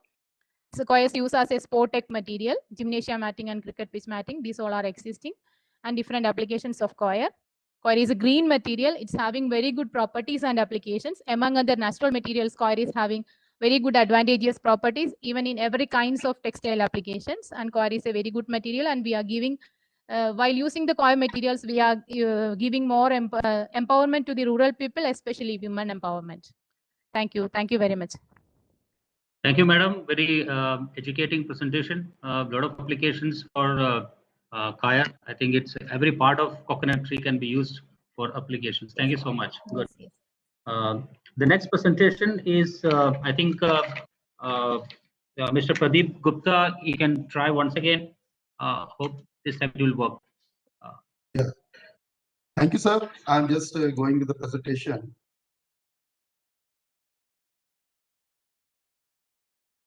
I think now it is visible to everyone. Yes, it is visible. It is visible. Yeah. Thank you so much. Please restrict to 5 minutes. Yeah. 6 minutes. Yeah. I'll be presenting on geotextile in hill roads of Ladakh.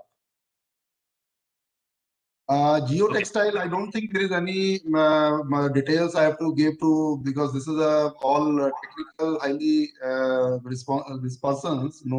Everyone knows about the geotextiles. And geotextile, as everyone knows, are the synthetic fibers that can be made into a flexible, porous, non-woven needle felt fabric. They are porous to water to a varying degree. And they are of different types, and we in Ladakh are using the non-woven geotextiles. The basic application of the geotextile is separation, drainage, filtration, and erosion. Case study I'll be presenting, what work actually we have been assigned is the rehabilitation of the Fogram Chaste 0.4433 road using geotextile. This road goes from Fogram to the dancing post, and from where the finger 1 or finger 2 is accessible from there. So this is a strategic road used by our security forces and the intelligence agencies. And this is located in the eastern sector of Ladakh on the northern bank of Pangong Lake. And this is a total of 70-kilometer road. Around 30-kilometer stretch of road runs along the Pangong Lake. CPOD was assigned this road by MHA for restoration and rehabilitation at the time when it was a crucial connectivity to Finger 4 during India-China standoff. At the time when CPOD took over the project, the condition of the road was in dire state, as the stretch of the road which runs along the lake was on the verge of collapse at some critical points. Had the restoration work not taken up at appropriate time by CPOD, it would have resulted in great difficulty for Indian Army to ferry their logistics to Figure 4 near LAC, as it is the only connecting road along the axis.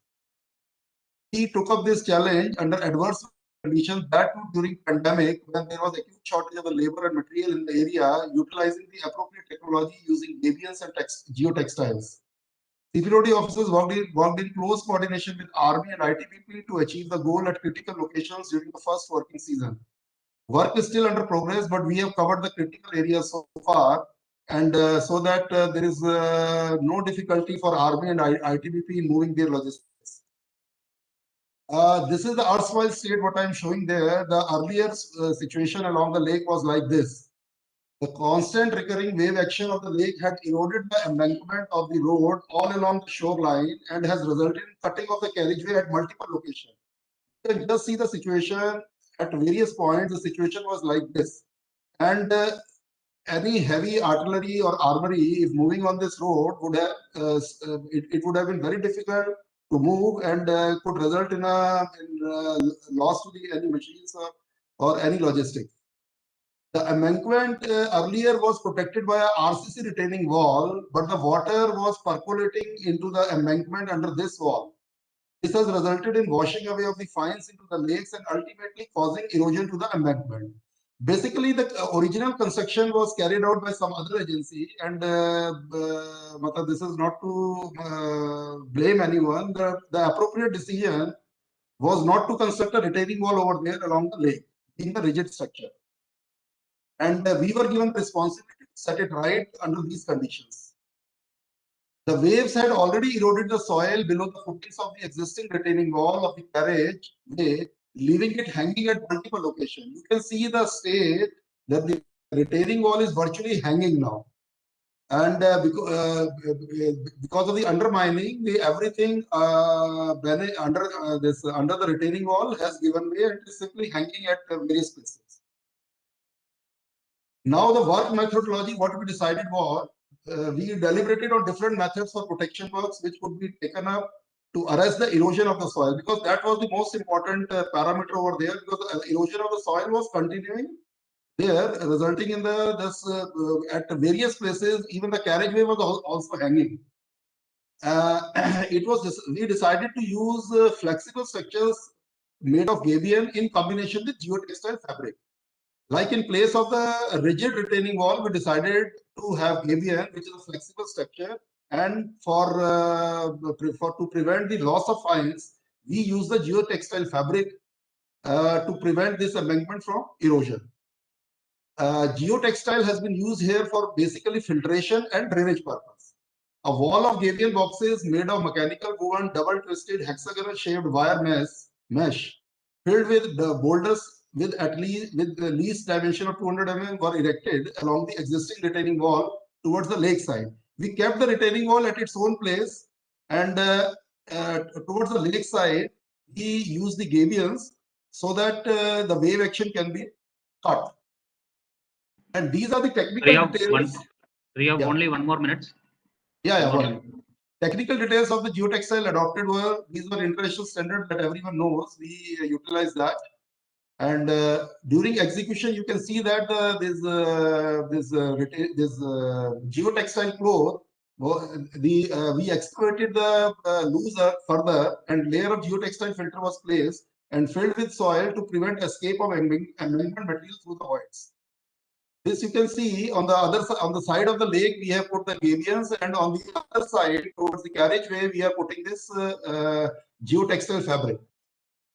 The gabion structure geotextile filter act in synchronization to prevent this embankment from erosion. The gabion structure acted as a barrier for the waves as it cuts down the speed of the water and its capacity to cause erosion. However, the water still erodes the soil below the gabion. But the gabion, being the flexible structure, settles its own point of erosion, making it more stable and less prone to further erosion. The geotextile installed act as a filtration and separation media, as the water that still manages to percolate into the embankment gets out through the voids of this media without taking the soil with it.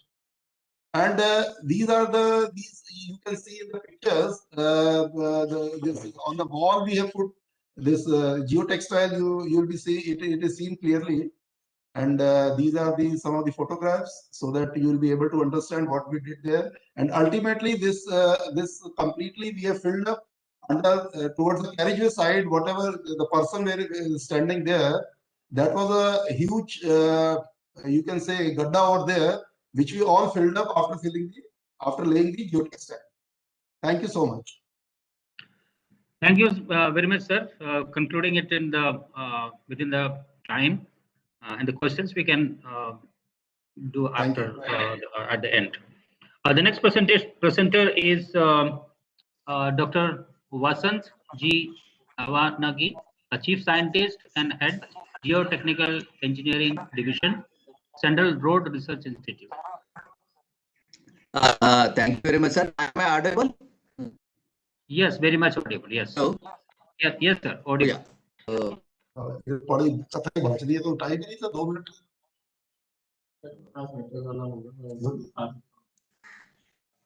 Just added it. Sir, please go ahead.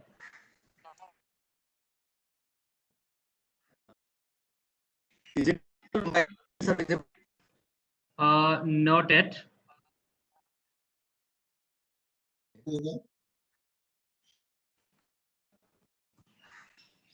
Okay.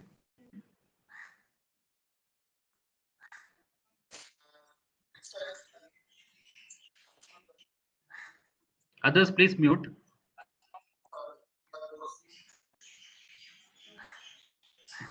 Pradeep ji, अब mute करें, ठीक है, fine. नहीं, fine. Please mute. No. It's not visible. Please share it properly. Or shall we go to the next presenter? Or if you have taken some time? Yes, please. Carry on. I will just. Okay. Dr. Manisha Mathur, are you there? Hello. Good afternoon. I am here. Yeah. Yes, ma'am. I think next presentation, you please go ahead with your presentation. Sure.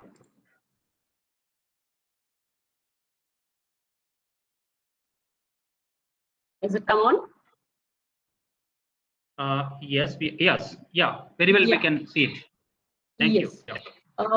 Thank you, Dr. Sri Kumar, for the kind words, for introducing me, and thanks to Vicky for inviting Sasmira to make a presentation on this important session. But I still have a question for Vicky as to why have they selected us as a user perspective. Sasmira per se, as a Center of Excellence for Agrotextile, is a solution provider and not a user.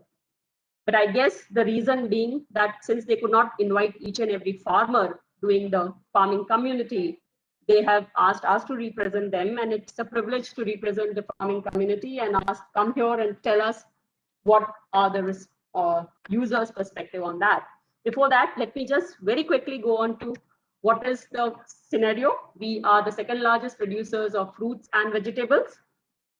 Even though we are the second largest producers, we still contribute. The agricultural activities still contribute only 13.7% to the GDP.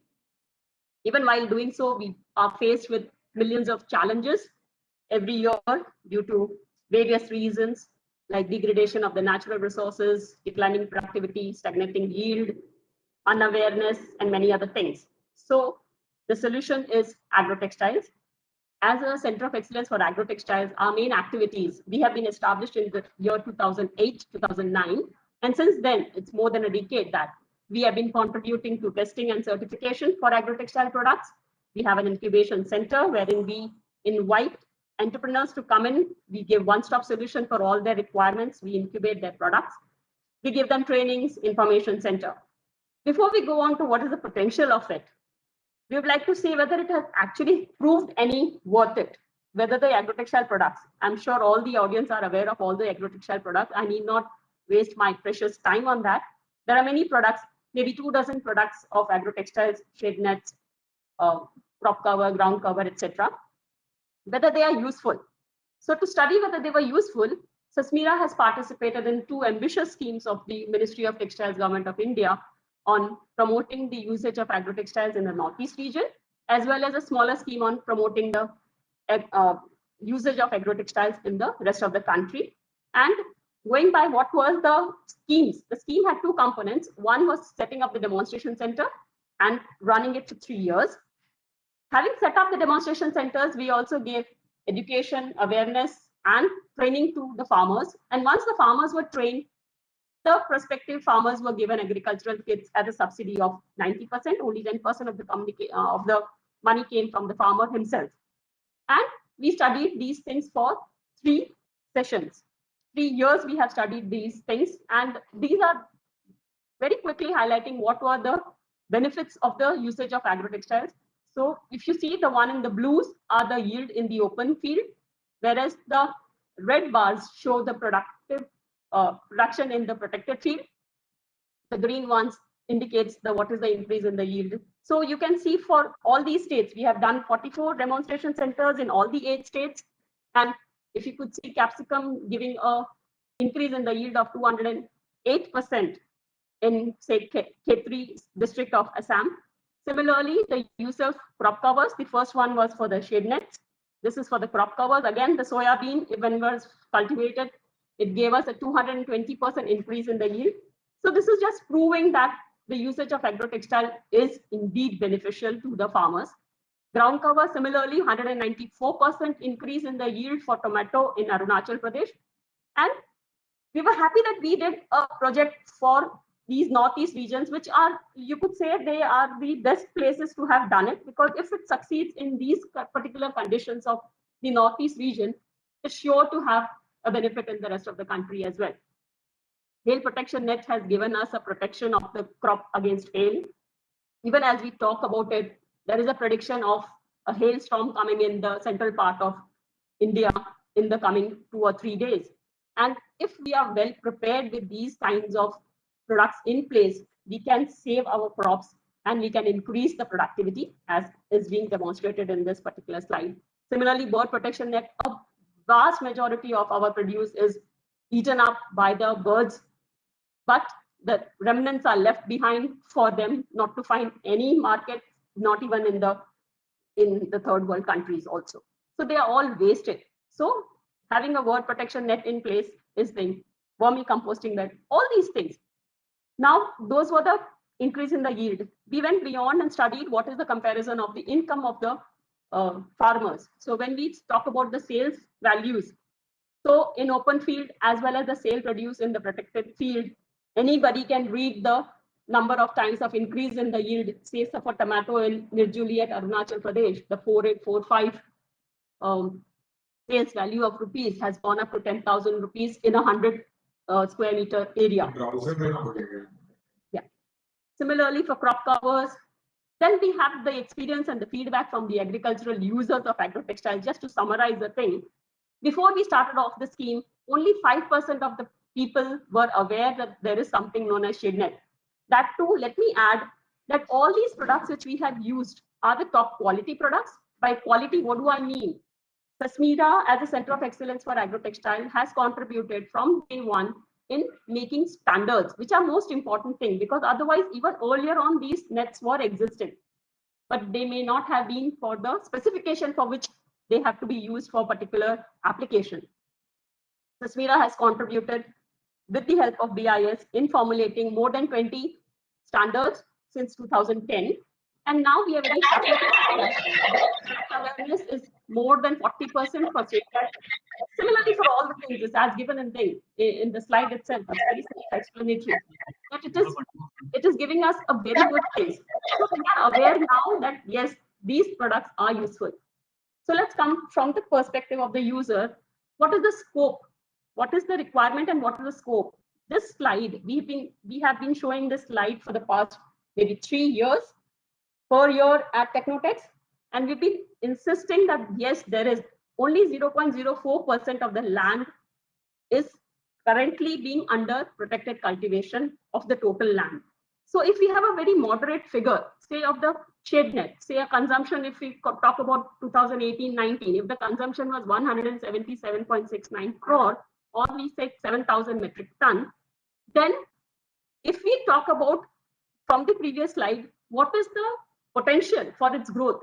For 99.06% growth is still possible. We can talk that the potential requirement would be 40,000 in place of in the things of 140,000. Even if we talk about only a 25% increase in demand and not the 100% increase in demand, it would still mean that the potential demand would be this. So the projected projection at a CAGR of say 11%, we say that there is huge potential for the usage of agrotextiles in our country. And what is the requirement? The requirement is already spelled out by the National Technical Textile Mission, which has been approved for the creation of the outlay of a very, very attractive figure for the financial year 2021 to 2023-24. And the major emphasis also on these particular entire mission is on, say, Meditech, protective wear, and agrotextiles. This agrotextile has been coming in the doubling of the farmers' income from the Prime Minister's office itself.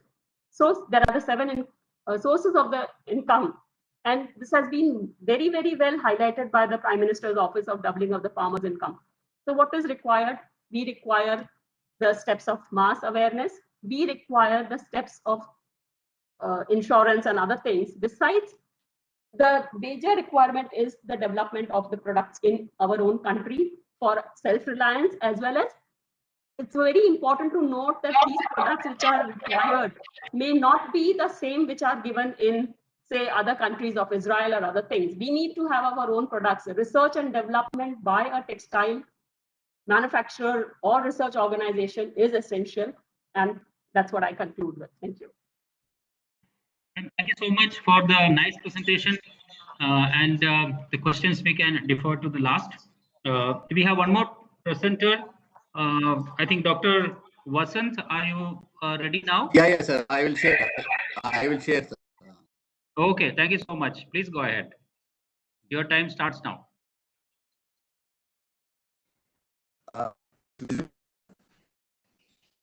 Still not visible. Yeah, it's not visible yet. We are sharing it properly. Pradeep, can you help?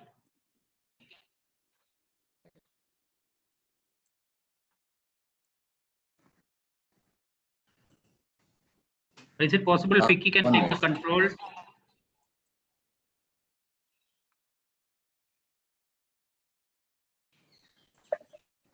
Mr. I think it's coming and going. If it is not too heavy presentation, can you share it on email with Pradeep? Meanwhile, Mr. Srikumar, we also have Mr. Joy Chakrabarti from Hindutva Hospital, who could not do the presentation in the first session. We can invite him to speak while we get the presentation from Mr. Vasant and share it from our end.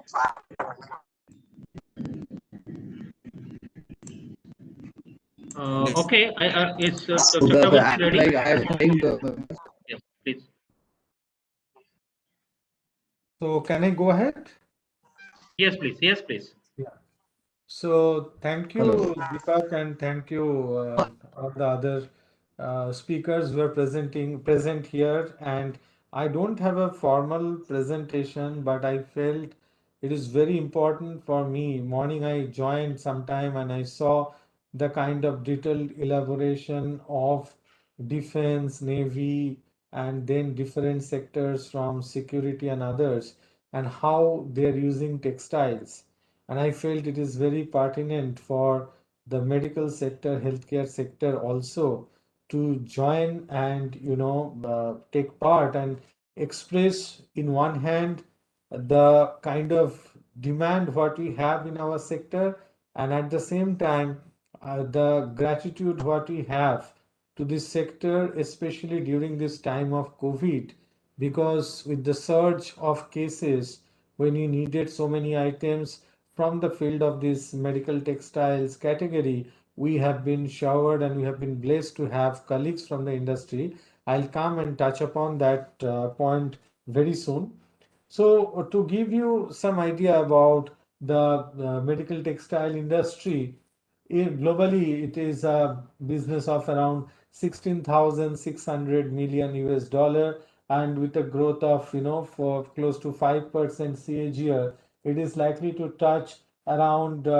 It is going to touch a good amount, and with that, by 2025, we are expecting a significant portion of close to 15 to 16% is going to be in India. Now, what is there in these medical textiles for so special to us?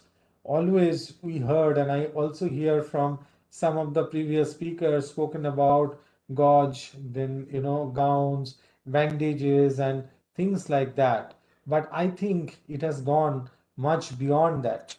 Conventionally, we have spoken about something what is used for this medical textile called commodity fibers, but it has gone beyond that and it has got into an arena of specialty fibers. What is the difference between these commodity and specialty fibers? The commodity fibers are especially like cotton, polyester, nylon, whereas specialty fibers are more unique and it has got high performance fibers. Specialty fibers are also designed for a wider range of technical use when compared to commodity fibers. And it has got a huge strength, it has got heat resistant and chemical resistant. But what we need to keep in mind at the, I request where you have some of these manufacturers present here, some of the properties which are very unique in case of the medical textiles. The first is it has to be non-toxic. And I'll come to the points that why non-toxic, non-carcinogenic, non-allergic, fully biocompatible, and very importantly, antimicrobial. Why it is needed? Because if I share some of the usage what we have, one and very important is it is implantable. So it gets inside the human body, it may touch the blood vessels, it may touch the wounds. As a result of that, it has to be biocompatible and safe. The other huge segment is your non-implantable, on which we have discussed so much. And I heard about the gauze, bandages, surgical dressings, and all these items. The other very unique and which is not very popular in India so far, but globally, is your extracorporeal devices. So, for example, mechanical lungs, artificial kidneys, artificial livers are some of the examples under this category. And finally, for the healthcare and hygiene bit, you have surgical gowns, mask, bedding, and mattresses.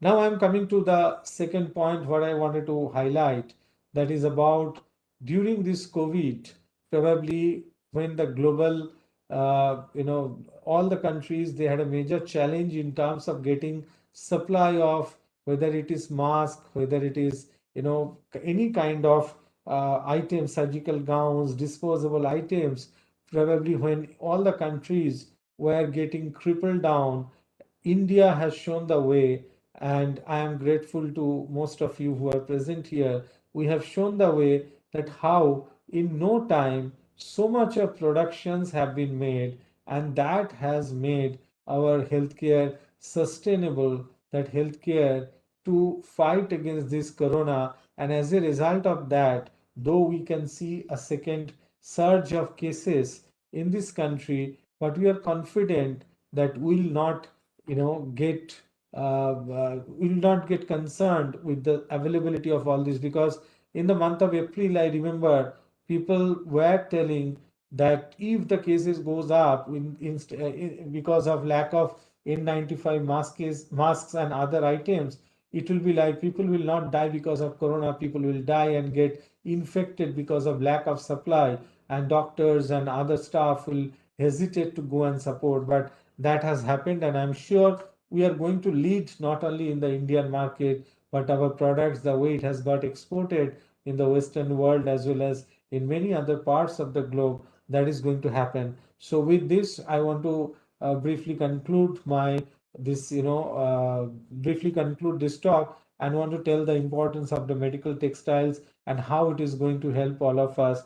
And I'm sure we'll prosper further, and we'll get again an opportunity to talk in front of all of you. Thank you.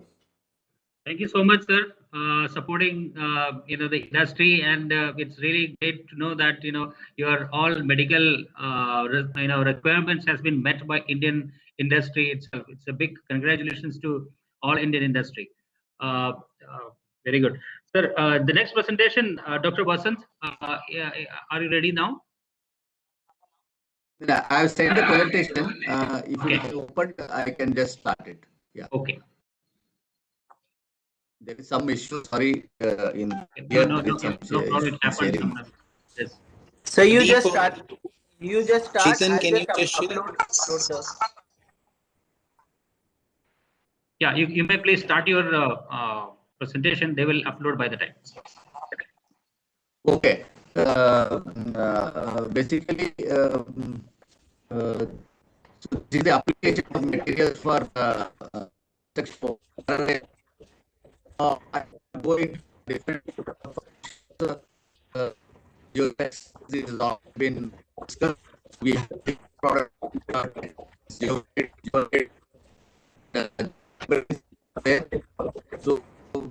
we have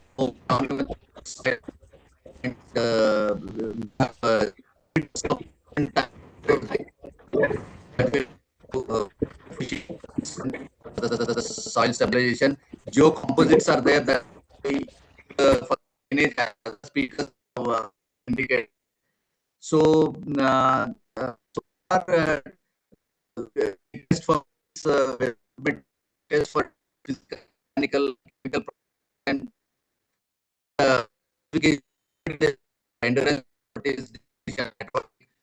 so should be erosion. So basically, it is US here some fine particles at the and the material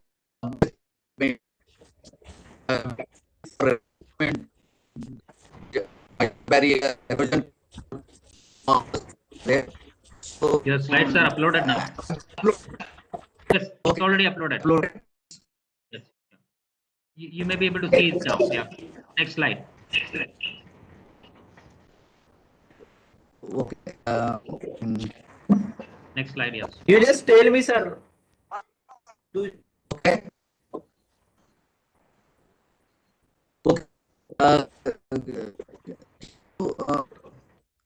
Can you see it now? We can You see just it. tell me the next slide, I will change. You started that? Yes, yes, we can see it. I don't know whether you can see it or not. We can see the slides. Can it be text for? I'm not seeing that. This is the third slide now. Looks like there is some problem. I think it looks like there is some problem, Pradeep. You go ahead with your presentation. Which number? Directly 10th slide. 10th of the slide. I will go. Then go. Yes, sir. Go on. It's a 10th slide. Yes. Okay. Yeah. The can be the filter and info box.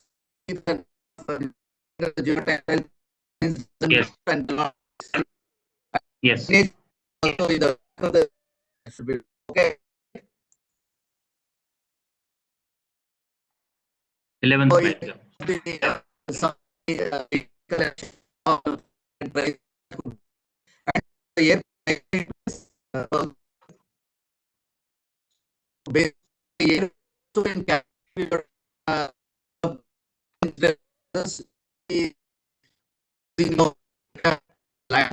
Lot of runway, then use this geotextile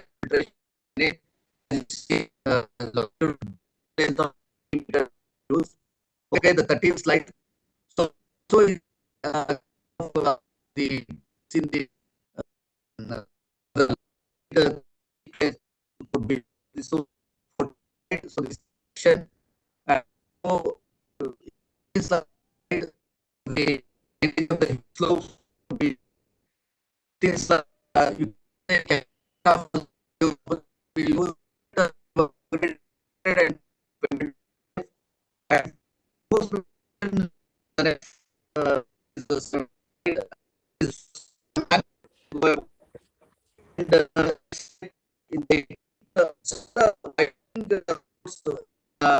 it's the polar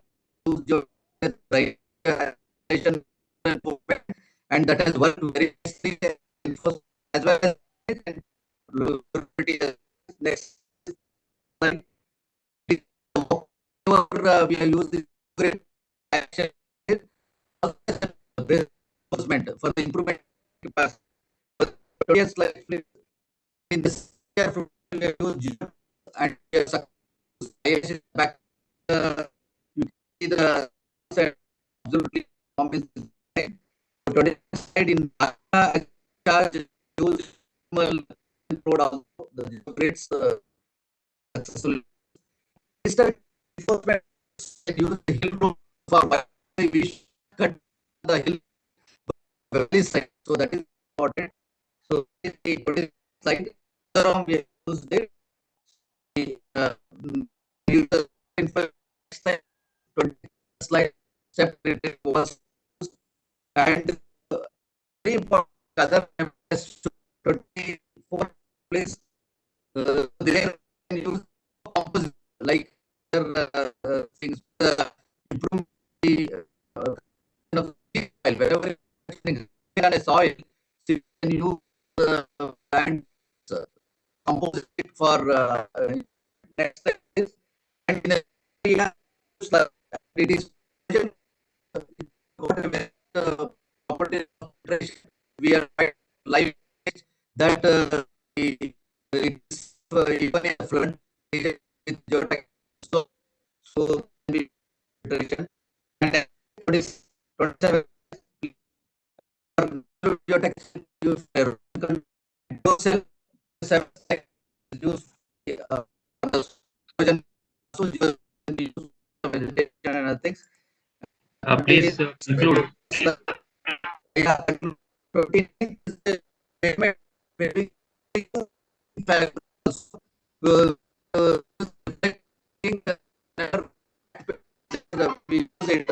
so can be as a to tracking and the payment will be set. So some like some like and there are some videos to the design and there are patients the slide is that so this already Please conclude. it can Lot of slides. Okay, thanks for thank you. Thank you, sir. Actually, 33 slide is too much slides. Yeah. Anyway, that is okay. So we have actually already we are our time is late. I think the next session is to happen. Already 20 minutes late. Maybe one question. If anybody has any question to any other speaker, maybe we can take that.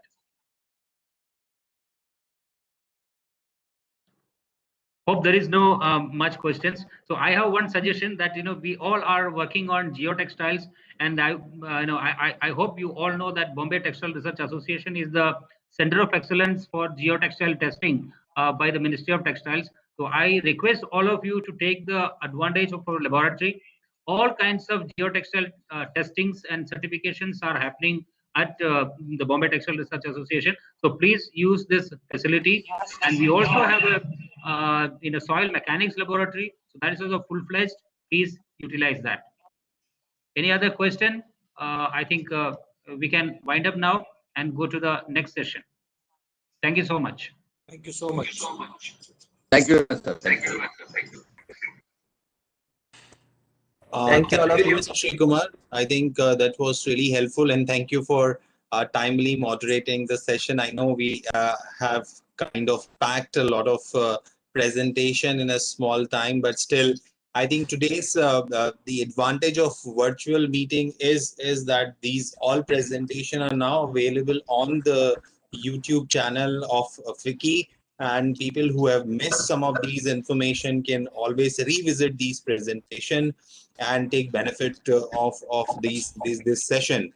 So I would like to thank every speaker who participated in this program for sharing their valuable inputs on the subject of the session, and I hope that will be useful to the industry as well. So moving on to our third session, which would be focusing on applications of glass fiber reinforced plastics in industries. We have Dr. Asim Tiwari, who is the professor of IIT Bombay.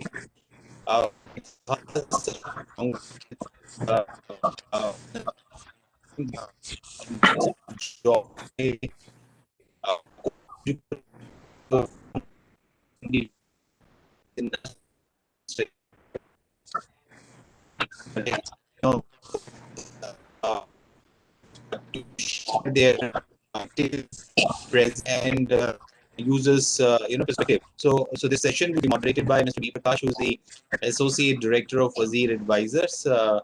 Prakash, over to you. Yeah, thanks, Deepakji. So this session is about applications of glass fiber reinforced plastics. So we have in the previous sessions understood about various products in technical textiles, and glass fibers is one of the important sectors which is growing now. There is already has existed for some time, but still the awareness of this product and the usage of this product has a lot of potential. If you look at the global market, around almost $45 billion worth of market is there, and in India, it's still at a very initial stages. There are, of course, few players who are into this segment, but still there is a lot of potential to grow. If you talk about global trade in glass fibers, per se, it's about $13 billion. And India, imports about $260 million and exports about $100 million. So you can see the potential is huge in this sector, and usage is in various sectors like transportation, piping and tanks. You have usage in automobiles. So, all these industries, there is huge scope for glass fiber reinforced plastics. And we have our experts, Dr. Asim Tiwari and Mr. Joy Kunjukuti, who has been in this industry for a long time. And Dr. Asim Tiwari has done a lot of work in this space, and he has been working closely with the industry also. So I would request Dr. Asim Tiwari. He will give us a small presentation on this, and then we can further discuss on key aspects of this product. So I'll hand over to Dr. Asim Tiwari to take it forward. Yeah. Well, thank you very much, Prakash. Nice of you to set the stage for this. I will just share my screen now and start with the presentation. So I hope my screen is visible to everyone. So essentially, I'm a professor in the Department of Mechanical Engineering at IIT Bombay, and we very closely work with many manufacturers of glass resin as well as composites. So I will be today talking about applications of GFRP in industries, glass fiber reinforced plastics in industries.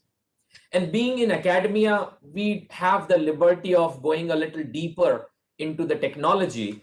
And I saw the presentation since morning and I realized it was very application oriented. And Mr. Joy will talk more about applications. I thought it may be a good idea to talk a little bit about why GFRP and why fiber composites. So my next slide is a little technical in some sense, and that's probably the only technical slide which I will have here.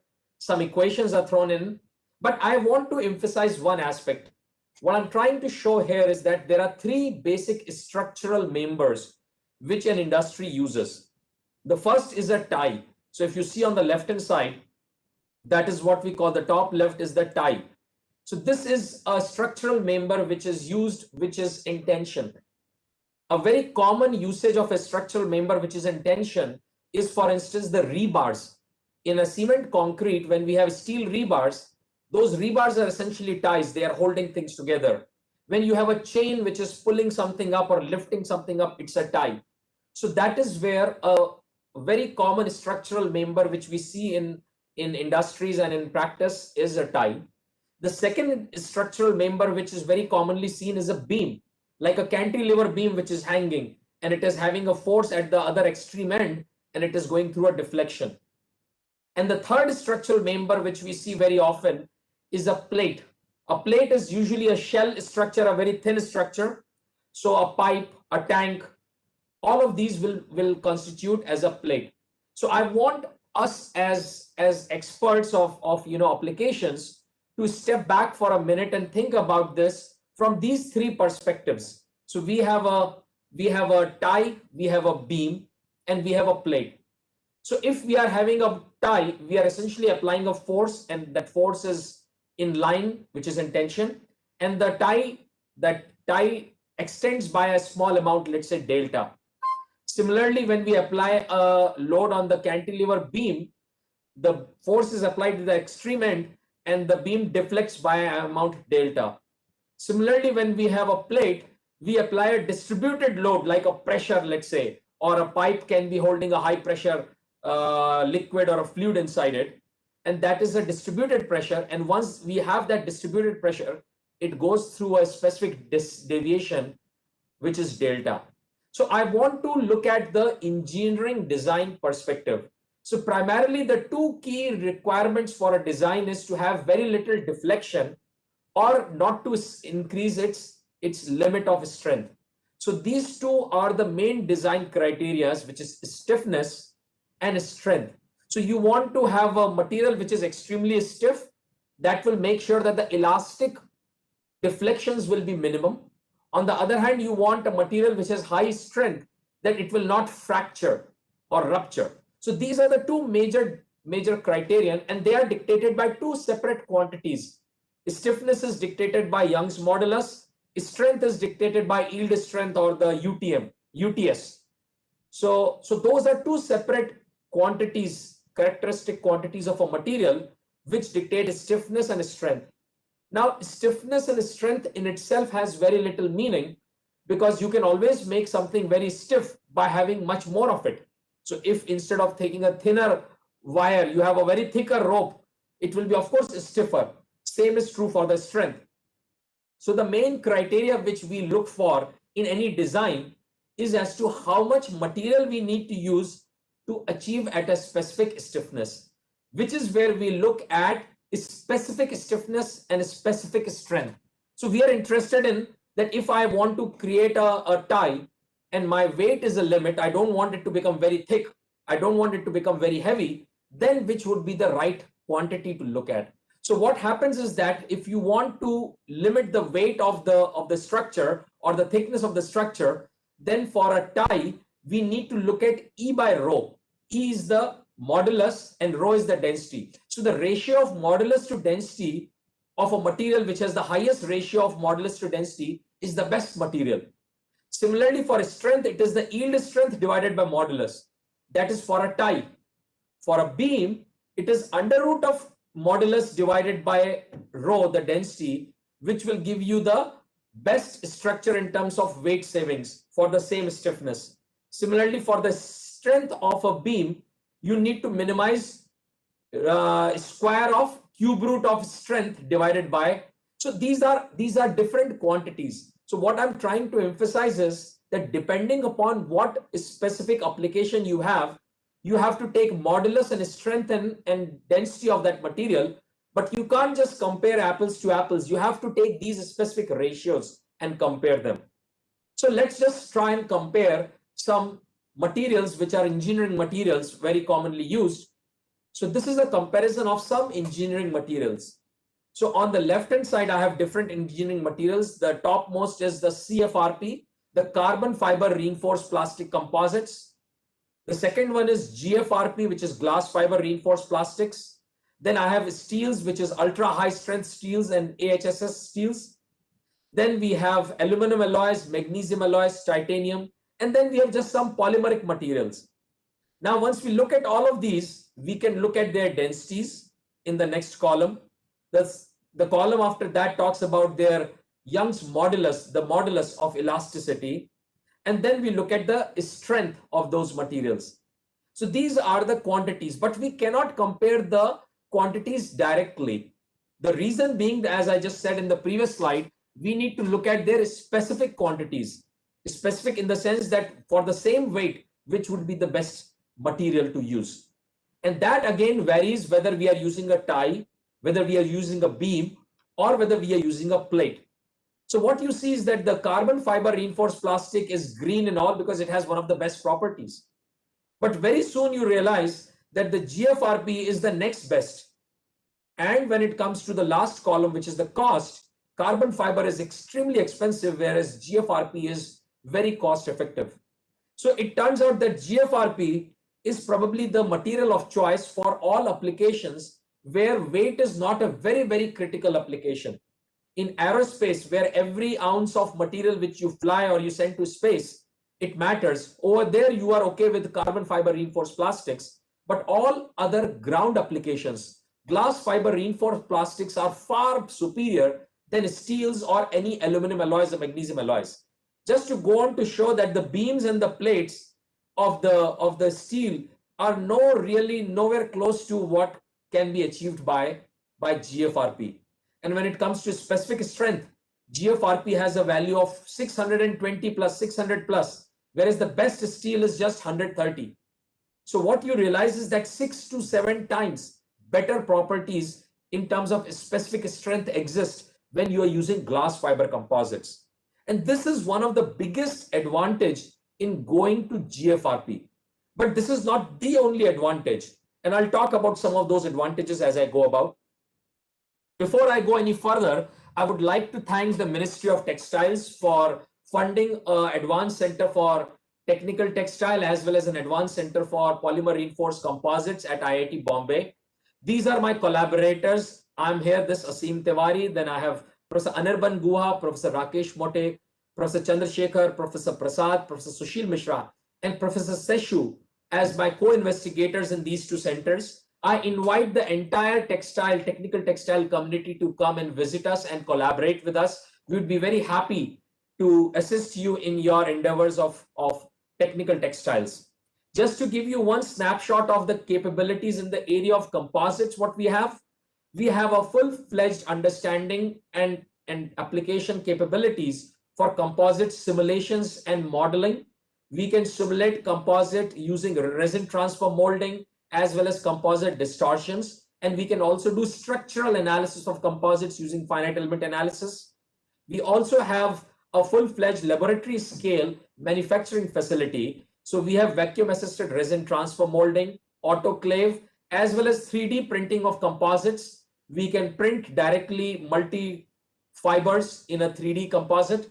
We also have post-processing facilities where we can do machining of composites, as well as we can do non-destructive evaluation using X-ray tomography of composites. This is just to show you some porosities in a glass fiber composite where these are shown as red circles and they show up as white. So I would really invite industry and other institutions to come and collaborate with us and use our facilities. We can work with multiple ways. We can have you use our facilities on a payment basis, or we can do a specific research work for you as well. Moving back to GFRP, what are the various sectors where GFRP is actually useful? So I will say almost every possible industrial sector where we need structural members. Oil and gas has become one of the biggest user of GFRP. Needless to say, chemical industries, water and sewage plants and delivery systems, wind energy. Wind energy is a huge user of glass fiber composites. All these huge blades which you see of windmills are made up of glass fiber composites. And these can be as long as about 60 meters. So they're they're really huge windmills you can have, and these can be made from glass fiber. These are made from glass fiber composites. Shipping industry is another very big industry where yachts and boats and other things are made of glass fiber composites. And of course, another very big industry, which has, by the way, not started at all in India, is the rebar industry for the civil construction. So the steel rebars which we use in civil construction are being replaced by glass fiber composite rebars in Europe, US, and North America. And this is something which is like a literally wonder material. It is almost 1/3 to half the weight of steel, but it has almost double the strength of steel, and it never corrodes. So steel rebars in your cement concrete structures start corroding after 5 to 10 years, whereas the composite rebars, they just don't corrode at all. So this is a wonder material in multiple sectors. And thus I really see that the Indian industry should start taking participation in this, both in terms of as a producer as well as a user. Because I'm thinking that as a Indian ecosystem, we are suffering from both problems. The users are not using it, and thus they are not able to compete with the rest of the world. And at the same time, there are very few producers of such materials. Just to give you a quick history, and I'll just take 1 minute.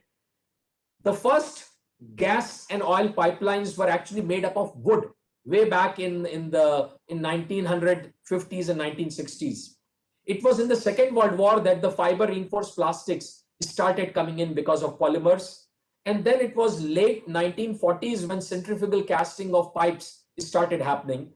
And by 50s, filament winding process started. But one of the biggest, I would say, step happened in 1960s when Corning started making FRP, continuous FRP pipes, and they started having high pressure pipes made of that. And by early 70s and later 60s and early 70s, lots of industrial standards started coming in. And the American pipe standard, ASTM standard, and other standards started recognizing and making a industry-wide standard for usage of this. And the last 40 years have been seeing a continuous improvement in the materials, be it the fibers, be it the resin, be it the additives, be it the coatings, and the standards. And thus, in last 40 years, there has been an explosion of activities. In spite of the GFRPs being around for more than 70 years, we still today call them modern day materials. And that is because they have been reinventing them. And now we can have very high efficiency pipelines and tanks and other GFRP products made. Just to give you a cost benefit analysis, and I interact with several oil and gas companies in India. IIT Bombay has a consortia with many oil and gas companies. EIL, GAIL, and many other companies have been a part of our discussions in which we are trying to have them adapt to the GFRP, the glass fiber reinforced plastic pipings, instead of the steel pipes. Now, essentially, the cost benefit analysis is the bottom line which an end user is worried about. So the cost of installation, maybe the standard steel pipes may have a little advantage, if at all, on the actual initial market purchase price. So that is where the steel may have a slight advantage. But moving forward to the support requirements, anchorage, expansion joints, and the supports, FRP being much lighter and much better in such processes is having a direct advantage. Joining, when you are joining two steel pipes, you have to cut, weld, the time required and do all those things. Steel pipes have much more problems. You have weld affected zone, and there are other issues of corrosion at the welding. These don't exist for the FRP pipes. So thus again, FRP pipes have an advantage. Rigging requirements, lightweight versus steel. So that's where again, FRP pipes have a major advantage. But I will say in the piping industry, one of the biggest advantage, which one will be shocked about, is the energy savings because of the pumping requirements. The GFRP pipes have a very low coefficient of friction, and thus pumping requirements are very, very low. So the pump house and the horsepower required for pumping material is much less. The other major advantage is that they don't corrode. So the maintenance cost of painting, repairs, descaling, and constant survey, you have to constantly monitor the pipelines made of steel. That is not needed in FRP. So FRP has phenomenal advantages. So a total life cycle cost of FRP is far, far less than that of steels. Just to give an example, an 18-inch pipe pumping 6,000 gallons per minute over 2,000 feet would have a pumping cost advantage. It will be having a cost savings just because of pumping efficiency of over $23,000 in a period of 3 years. Now the cost is this is just the running cost, needless to say the maintenance and other costs. Just to give you an understanding that the life of a pipe, a GFRP pipe in accelerated tests in the laboratories projects an estimate of over 150 years. However, 50 years is a life which many companies actually assure. So we have not had 150 years of these pipes around. So we really can't say that exactly, but there are accelerated tests which are done on lab scale testing. And we feel that it has over 150 years of life, but 50 years of life is assured by many, many manufacturers worldwide. This is just to show you the growth which is happening in the area of pipes. And you will realize that there is a very large sector for which is growing, but Asia still is kind of not really taking its lion's share, which it should be based on what kind of activities we're having. We have an estimated about 8% annual growth in this sector, which is a very robust growth. And if you think about replacing all the current projects where steel is being used, this growth could be even faster. Just to give you some typical examples, for oil and gas industry, the transmission lines, which are the long distance pipelines carrying gases and high pressure crude, they have typically pressures ratings of 200 psi to 1500 psi. So we are talking of about 100 atmospheric pressure inside. And those are some things which can be completely replaced by GFRP. Similarly, the primary networks, which are from the distribution pipelines, which have about 100 psi minimum to 700 psi, that can also be replaced by GFRP pipelines. Then comes the final network where you have a gas pipeline coming to your home. In Mumbai, for instance, we have gas piping. Those are not really suited for GFRP because it's an overkill. They are not that high pressure and they do not require GFRP. So for those last mile distribution, we will not be using GFRP, but all other high pressure pipelines are really used for GFRP. So this is my last slide. I know we are running late. So this is just to give you an example from the future pipe industries, which has made this pipeline. This is a 648 kilometer pipeline. It is its diameter varies from 6 to 8 inches, and it carries about 190 atmospheric pressure inside it. And this has been made for one of the world's largest oil and gas company. And this is something which is already working. And this is just to give you one possible example. Just imagine how it can transform the entire oil and gas industry distribution, be it offshore, be it onshore. once we have a material which has such a long life, no corrosion problem, and almost maintenance free. So with that, I will stop. Back to you, Prakash. Yeah, thanks, Dr. Asim. It's a very informative presentation. Thanks for giving so much details on the advantages of GFRP. So while we have understood the technical aspects and what kind of applications it has, we have Mr. Joy Kunjukuti, who has been in this industry for a long time, and they are one of the pioneers. And I would like to know from Mr. Joy if you could share your experience of how do you see Indian market for these products, and where do you find the challenges, and what kind of opportunities do you see, and what is your experience in this sector? Good afternoon, everybody. Now, let me thank, first of all, giving an opportunity to present the composite industrial futures. And as rightly Dr. Asim Tiwari informed, composite is the next generation material for Indian industry. What is happening now, as he rightly said, the consumption of glass fiber or composite in India is less than 5% compared to other developed countries like US or including China, you can say. The reason being, see, we are still, our people are not aware about the benefit of composites, and we feel there is the education related system is not in place where we can take up to the next level of applications. Now the application and growth, when you say, if you see the composite growth for another years to come, if you feel the actual application that rightly said, the transportation, marine, wind energy, aerospace and military application, and pipe and tanks, construction, electric industries, consumer products and others, including oil and gas, shipping industries. There is a huge potential which is available for the Indian industries. And the material benefits already been given by Dr. Asim. So it is compared to any other material, compared to weight to strength comparison, composite is the best materials available. And the second thing, as I rightly said, if you see the material, the steel losses due to corrosion in the industry is uncomparable. If you see the industry corrosion, whatever the steel corrosion and replacement of steel, and if you compare to composite, the cost saving will be huge when you start using composite for all these applications.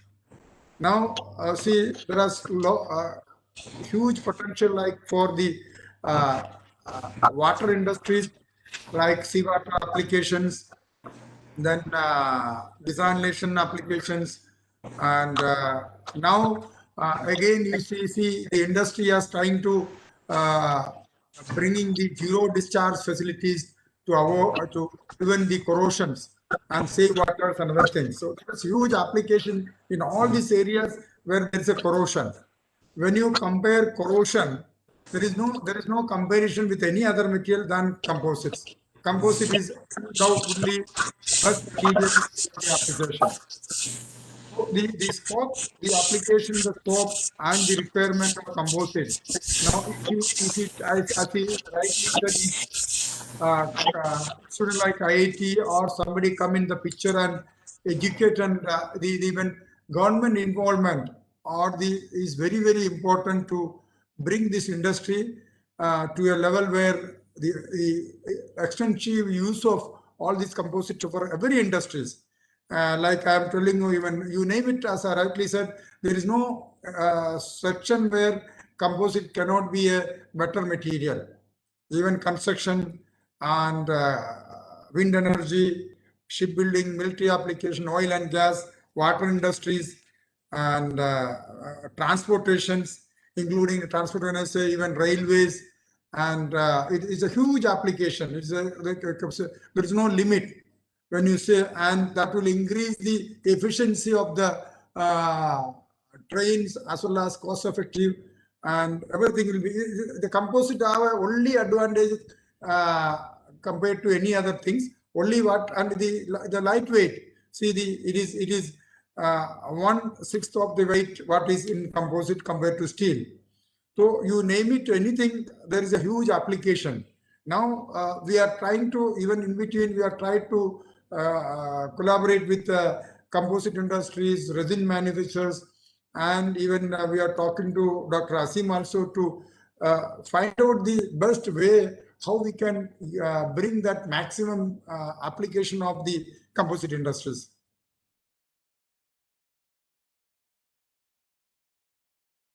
You are muted. Prakash, you are muted. Yeah, sorry. So thanks, Mr. Joy, for giving that background. Just want to understand more from you, as you've been in the industry for some time and working on this. I'm in the industry for more than 33 years now. Oh, great. So why do you think it's still like we can see that it has clear advantages for various applications?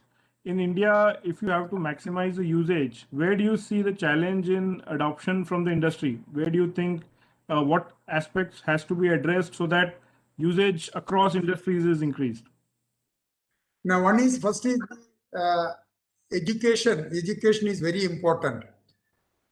That is what is happening, because the including the present manufacturers and the end users, see, still it is not been totally educated. The benefit, not only benefit, the most of the manufacturers are not taking the right step to manufacture a quality product, and there are a lot of issues happening in the industry of failures, and people even see, and see, people have started using for GRP piping for sewage applications, water applications, and because of failures, again they are gone to ductile steel and steel lined, at least steel lined pipes and other things.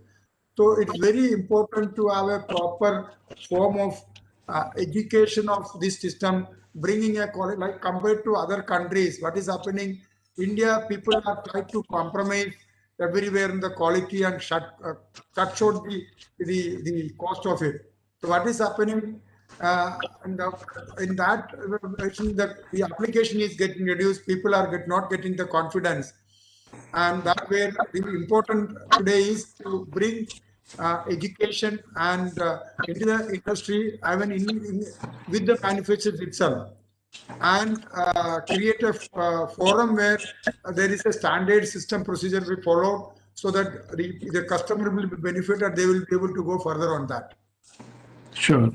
Dr. Asim, from one point from you, like, is there any technical limitations if you talk about manufacturing in India? Do you find that there are technical know-how limitations? Do you think there is a need for collaboration at a global level?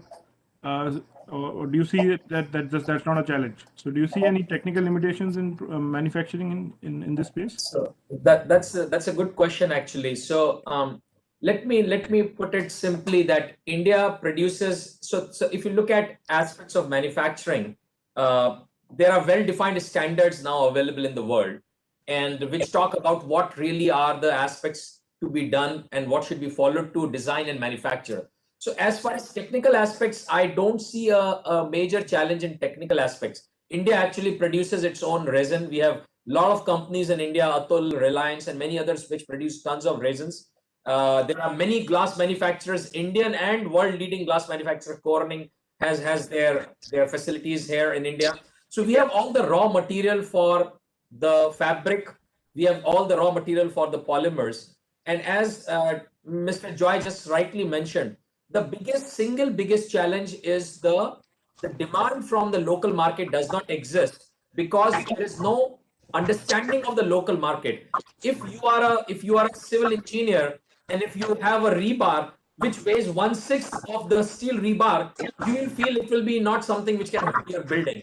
If you have a pipe which is made of steel, it is heavy, you feel confident. And if it's a pipe made up of FRP, GFRP, which is extremely light, you don't feel confident. So with this high technology material, the basic end user is not able to draw the right specifications. If you look at water and sewage distribution facilities in India, there are UP, like I don't want to name any specific state, but I have worked with several, distribution water and sewage plants and their state agencies. The engineers over there do not know how to draw the right specifications for tendering such material. And because they are not able to draw the right specifications, then any XYZ who's not an expert in this area also tries to supply them a GFRP pipe. And that's where you start having problems. Just to give you a very simple example, what happens in a high pressure pipe? The high pressure pipe always has more hoop stresses than axial stresses. Now, when you make a steel pipe out of high pressure pipe, when you make out of steel a high pressure pipe, you always over design. Why? Because you have to design for the hoop stresses, but because steel is isotropic, you will have to have axial stresses also. So axial loading also has over designed for. So every steel structure is over designed for axial loads as compared to the hoop loads. In GFRP, however, you have an advantage. You can tailor the specific requirements and specific properties. So you can make a specific GFRP pipe which has higher strength in hoop stress, hoop direction, and less strength in the axial direction. Now, with this design, you actually are properly making use of the application where the stresses are more in hoop. However, this is also a disadvantage for someone who doesn't know how to join these pipes. So it's not just enough to procure these pipes, but you need to have an education at every step. Because now if you start joining these GFRP pipes together without understanding of how they cannot be put in the axial direction, unlike the steel pipes. And this is something which happened about, I think, almost a decade back or so. And one major water distribution facility in India initially ordered pipes made of GFRP, but they did not know how to write the right specifications. They did not know how to join, and it led to leakages. And that became a very, very sore point. And that's when they all decided that we'll not go with GFRP. So it is half knowledge which is hurting us more than ignorance. So essentially, as Mr. Joy said, one has to really educate the end user, because the manufacturer knows how to do it, but the end user does not know. That's why the end user is not able to draw the right specifications, which thus ends up in a product which is not the desired product. Right. I think it is important that we have forums where we bring in the end user industry and the manufacturers together, so that the awareness of this product increases, and I guess various industry bodies like FICCI and government can help in that. Mr. Joy, just one point from you. Any specific government initiatives you think can be taken up for promotion of this industry? You're muted. Mr. Joy, you're muted. The central government can do that, so that it is very difficult to go to every state. With the central government, like IIT can join together and do something, so there will be a big challenge, change in the industry, you can say. And I was talking to various times Dr. Asim to do something on the development of the product, not only for this, even including military applications and aerospace applications. We are working on that. We are already trying to put one of the best facility in Baroda for R&D and testing facilities. And we already associated with IIT Bombay for designing of these chemical process equipments and piping. So central government can joining with the institute like IIT can create a platform wherein we can educate the client and the state together. That will make a lot of difference. I'm telling you, from 5% it can go to at least 15-20%. Then will be huge requirement. Sure. So I think we are running out of time. I would just like to ask if any audiences have any question that can be addressed. If any questions are there. Yeah, I just basically thought it is the right forum. I just wanted to take 1 minute. Basically, Yes. the Ministry of Textiles should actually make it almost mandatory for all the government agencies to look into usage of pipes and tanks from GFRP. The reason I'm saying is that the fiber is made in India. the resin is made in India, and the putting of these together to make the fabric and the composite is made in India. So this is a completely made in India product.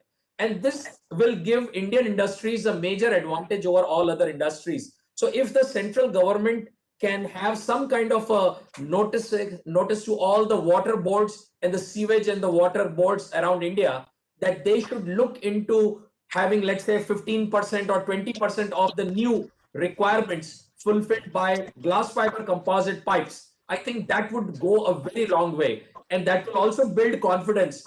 We are not really asking for any specific undue advantage. It's just that once they are able to use this, after that, I'm sure that they will never go to steel pipes. They will be looking for GFRP pipes. But the initial push can be given by the textile ministry. I also saw that BIS head was there yesterday. So Bureau of Indian Standard can adapt some of the standards which are there in Europe, so that we can make it mandatory that the pipes and the tanks are as per those standards. So these are the two things which I thought one can take it to the government. Right. Thanks. Thanks. Including that construction industry as such, rebars within the coastal areas or the industry, that will be a huge potential, I'm telling you. It is unbelievable. And there is all the bridges or wherever the areas where seashore or any areas, the construction in the industry, that will be going to be a breakthrough, you can say. Sure. Fine. Thanks, Mr. Joy. Thanks, Dr. Asim. It was nice having your views on this topic. I think it was a very informative session, and I hope some of these points mentioned can be taken forward to further promotion and development of this sector. So I will hand over to Deepak ji. So you can. I think we will be just winding out this session.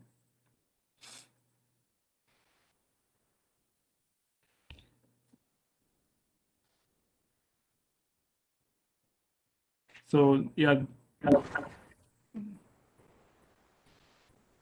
Deepak ji, I think you can take over now. Thanks for.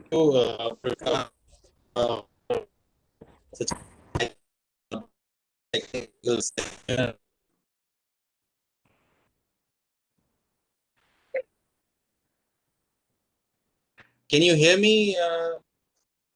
Yeah. Now your voice is breaking, but I think we can hear you now. Yeah. I think your voice is just breaking now. I think it was. Can you hear me? Yeah. Now we can hear. Yes, sir. Can you hear me? Thank you very much for this technical subject. And I'm sure, I think I did hear yesterday's also in some of the conversation industry did talk about the glass fiber part and how India can take lead in it. So it's very important that, Dr. Asim Tiwari and team is working very actively on it. And thanks for, Mr. Joy for sharing the user perspective as well. I think this will certainly be one of the topmost agenda going forward in terms of futuristic industry. So thank you very much for, and FICCI will be, I think I just saw, I was not aware about the center which Dr. Tiwari talked about. So I think we'll be happy to come back to you and see how we can collaborate and bring in industry partners which are with us, on this specific subject, as we have a long history of working on technical textile. So thank you, gentlemen, for joining us. And with this, we also conclude today's session. I think we really had a very good morning session, a lot of information, to analyze and see that what kind of procurement outlays are there of various defense departments and other government institutions for roadside, agri side, medical side. And I hope these, this information will help industry to build on their plans, and align it with the requirement of the users of the technical textiles. So again, I thank each and every speaker who participated yesterday, today for these deliberation, and we will try to put together a paper out of it and share it with everyone in few days time, so that people can take benefit of the summary. And as I mentioned earlier, due to virtual benefit, all these deliberations and discussions and presentations are available on FICCI YouTube channel. So do feel feel free to circulate it among your network industry peers so that they can also understand, if they were not able to attend this session, understand the requirements of the industry. So again, thank you very much, and take care, stay safe. I think we are going through the second wave of corona, especially in Maharashtra. So so be safe, and I hope that we come out of this pretty soon. So thank you, gentlemen, and I would close this session now. Thank you, sir. Thank you, all of you. Thank you.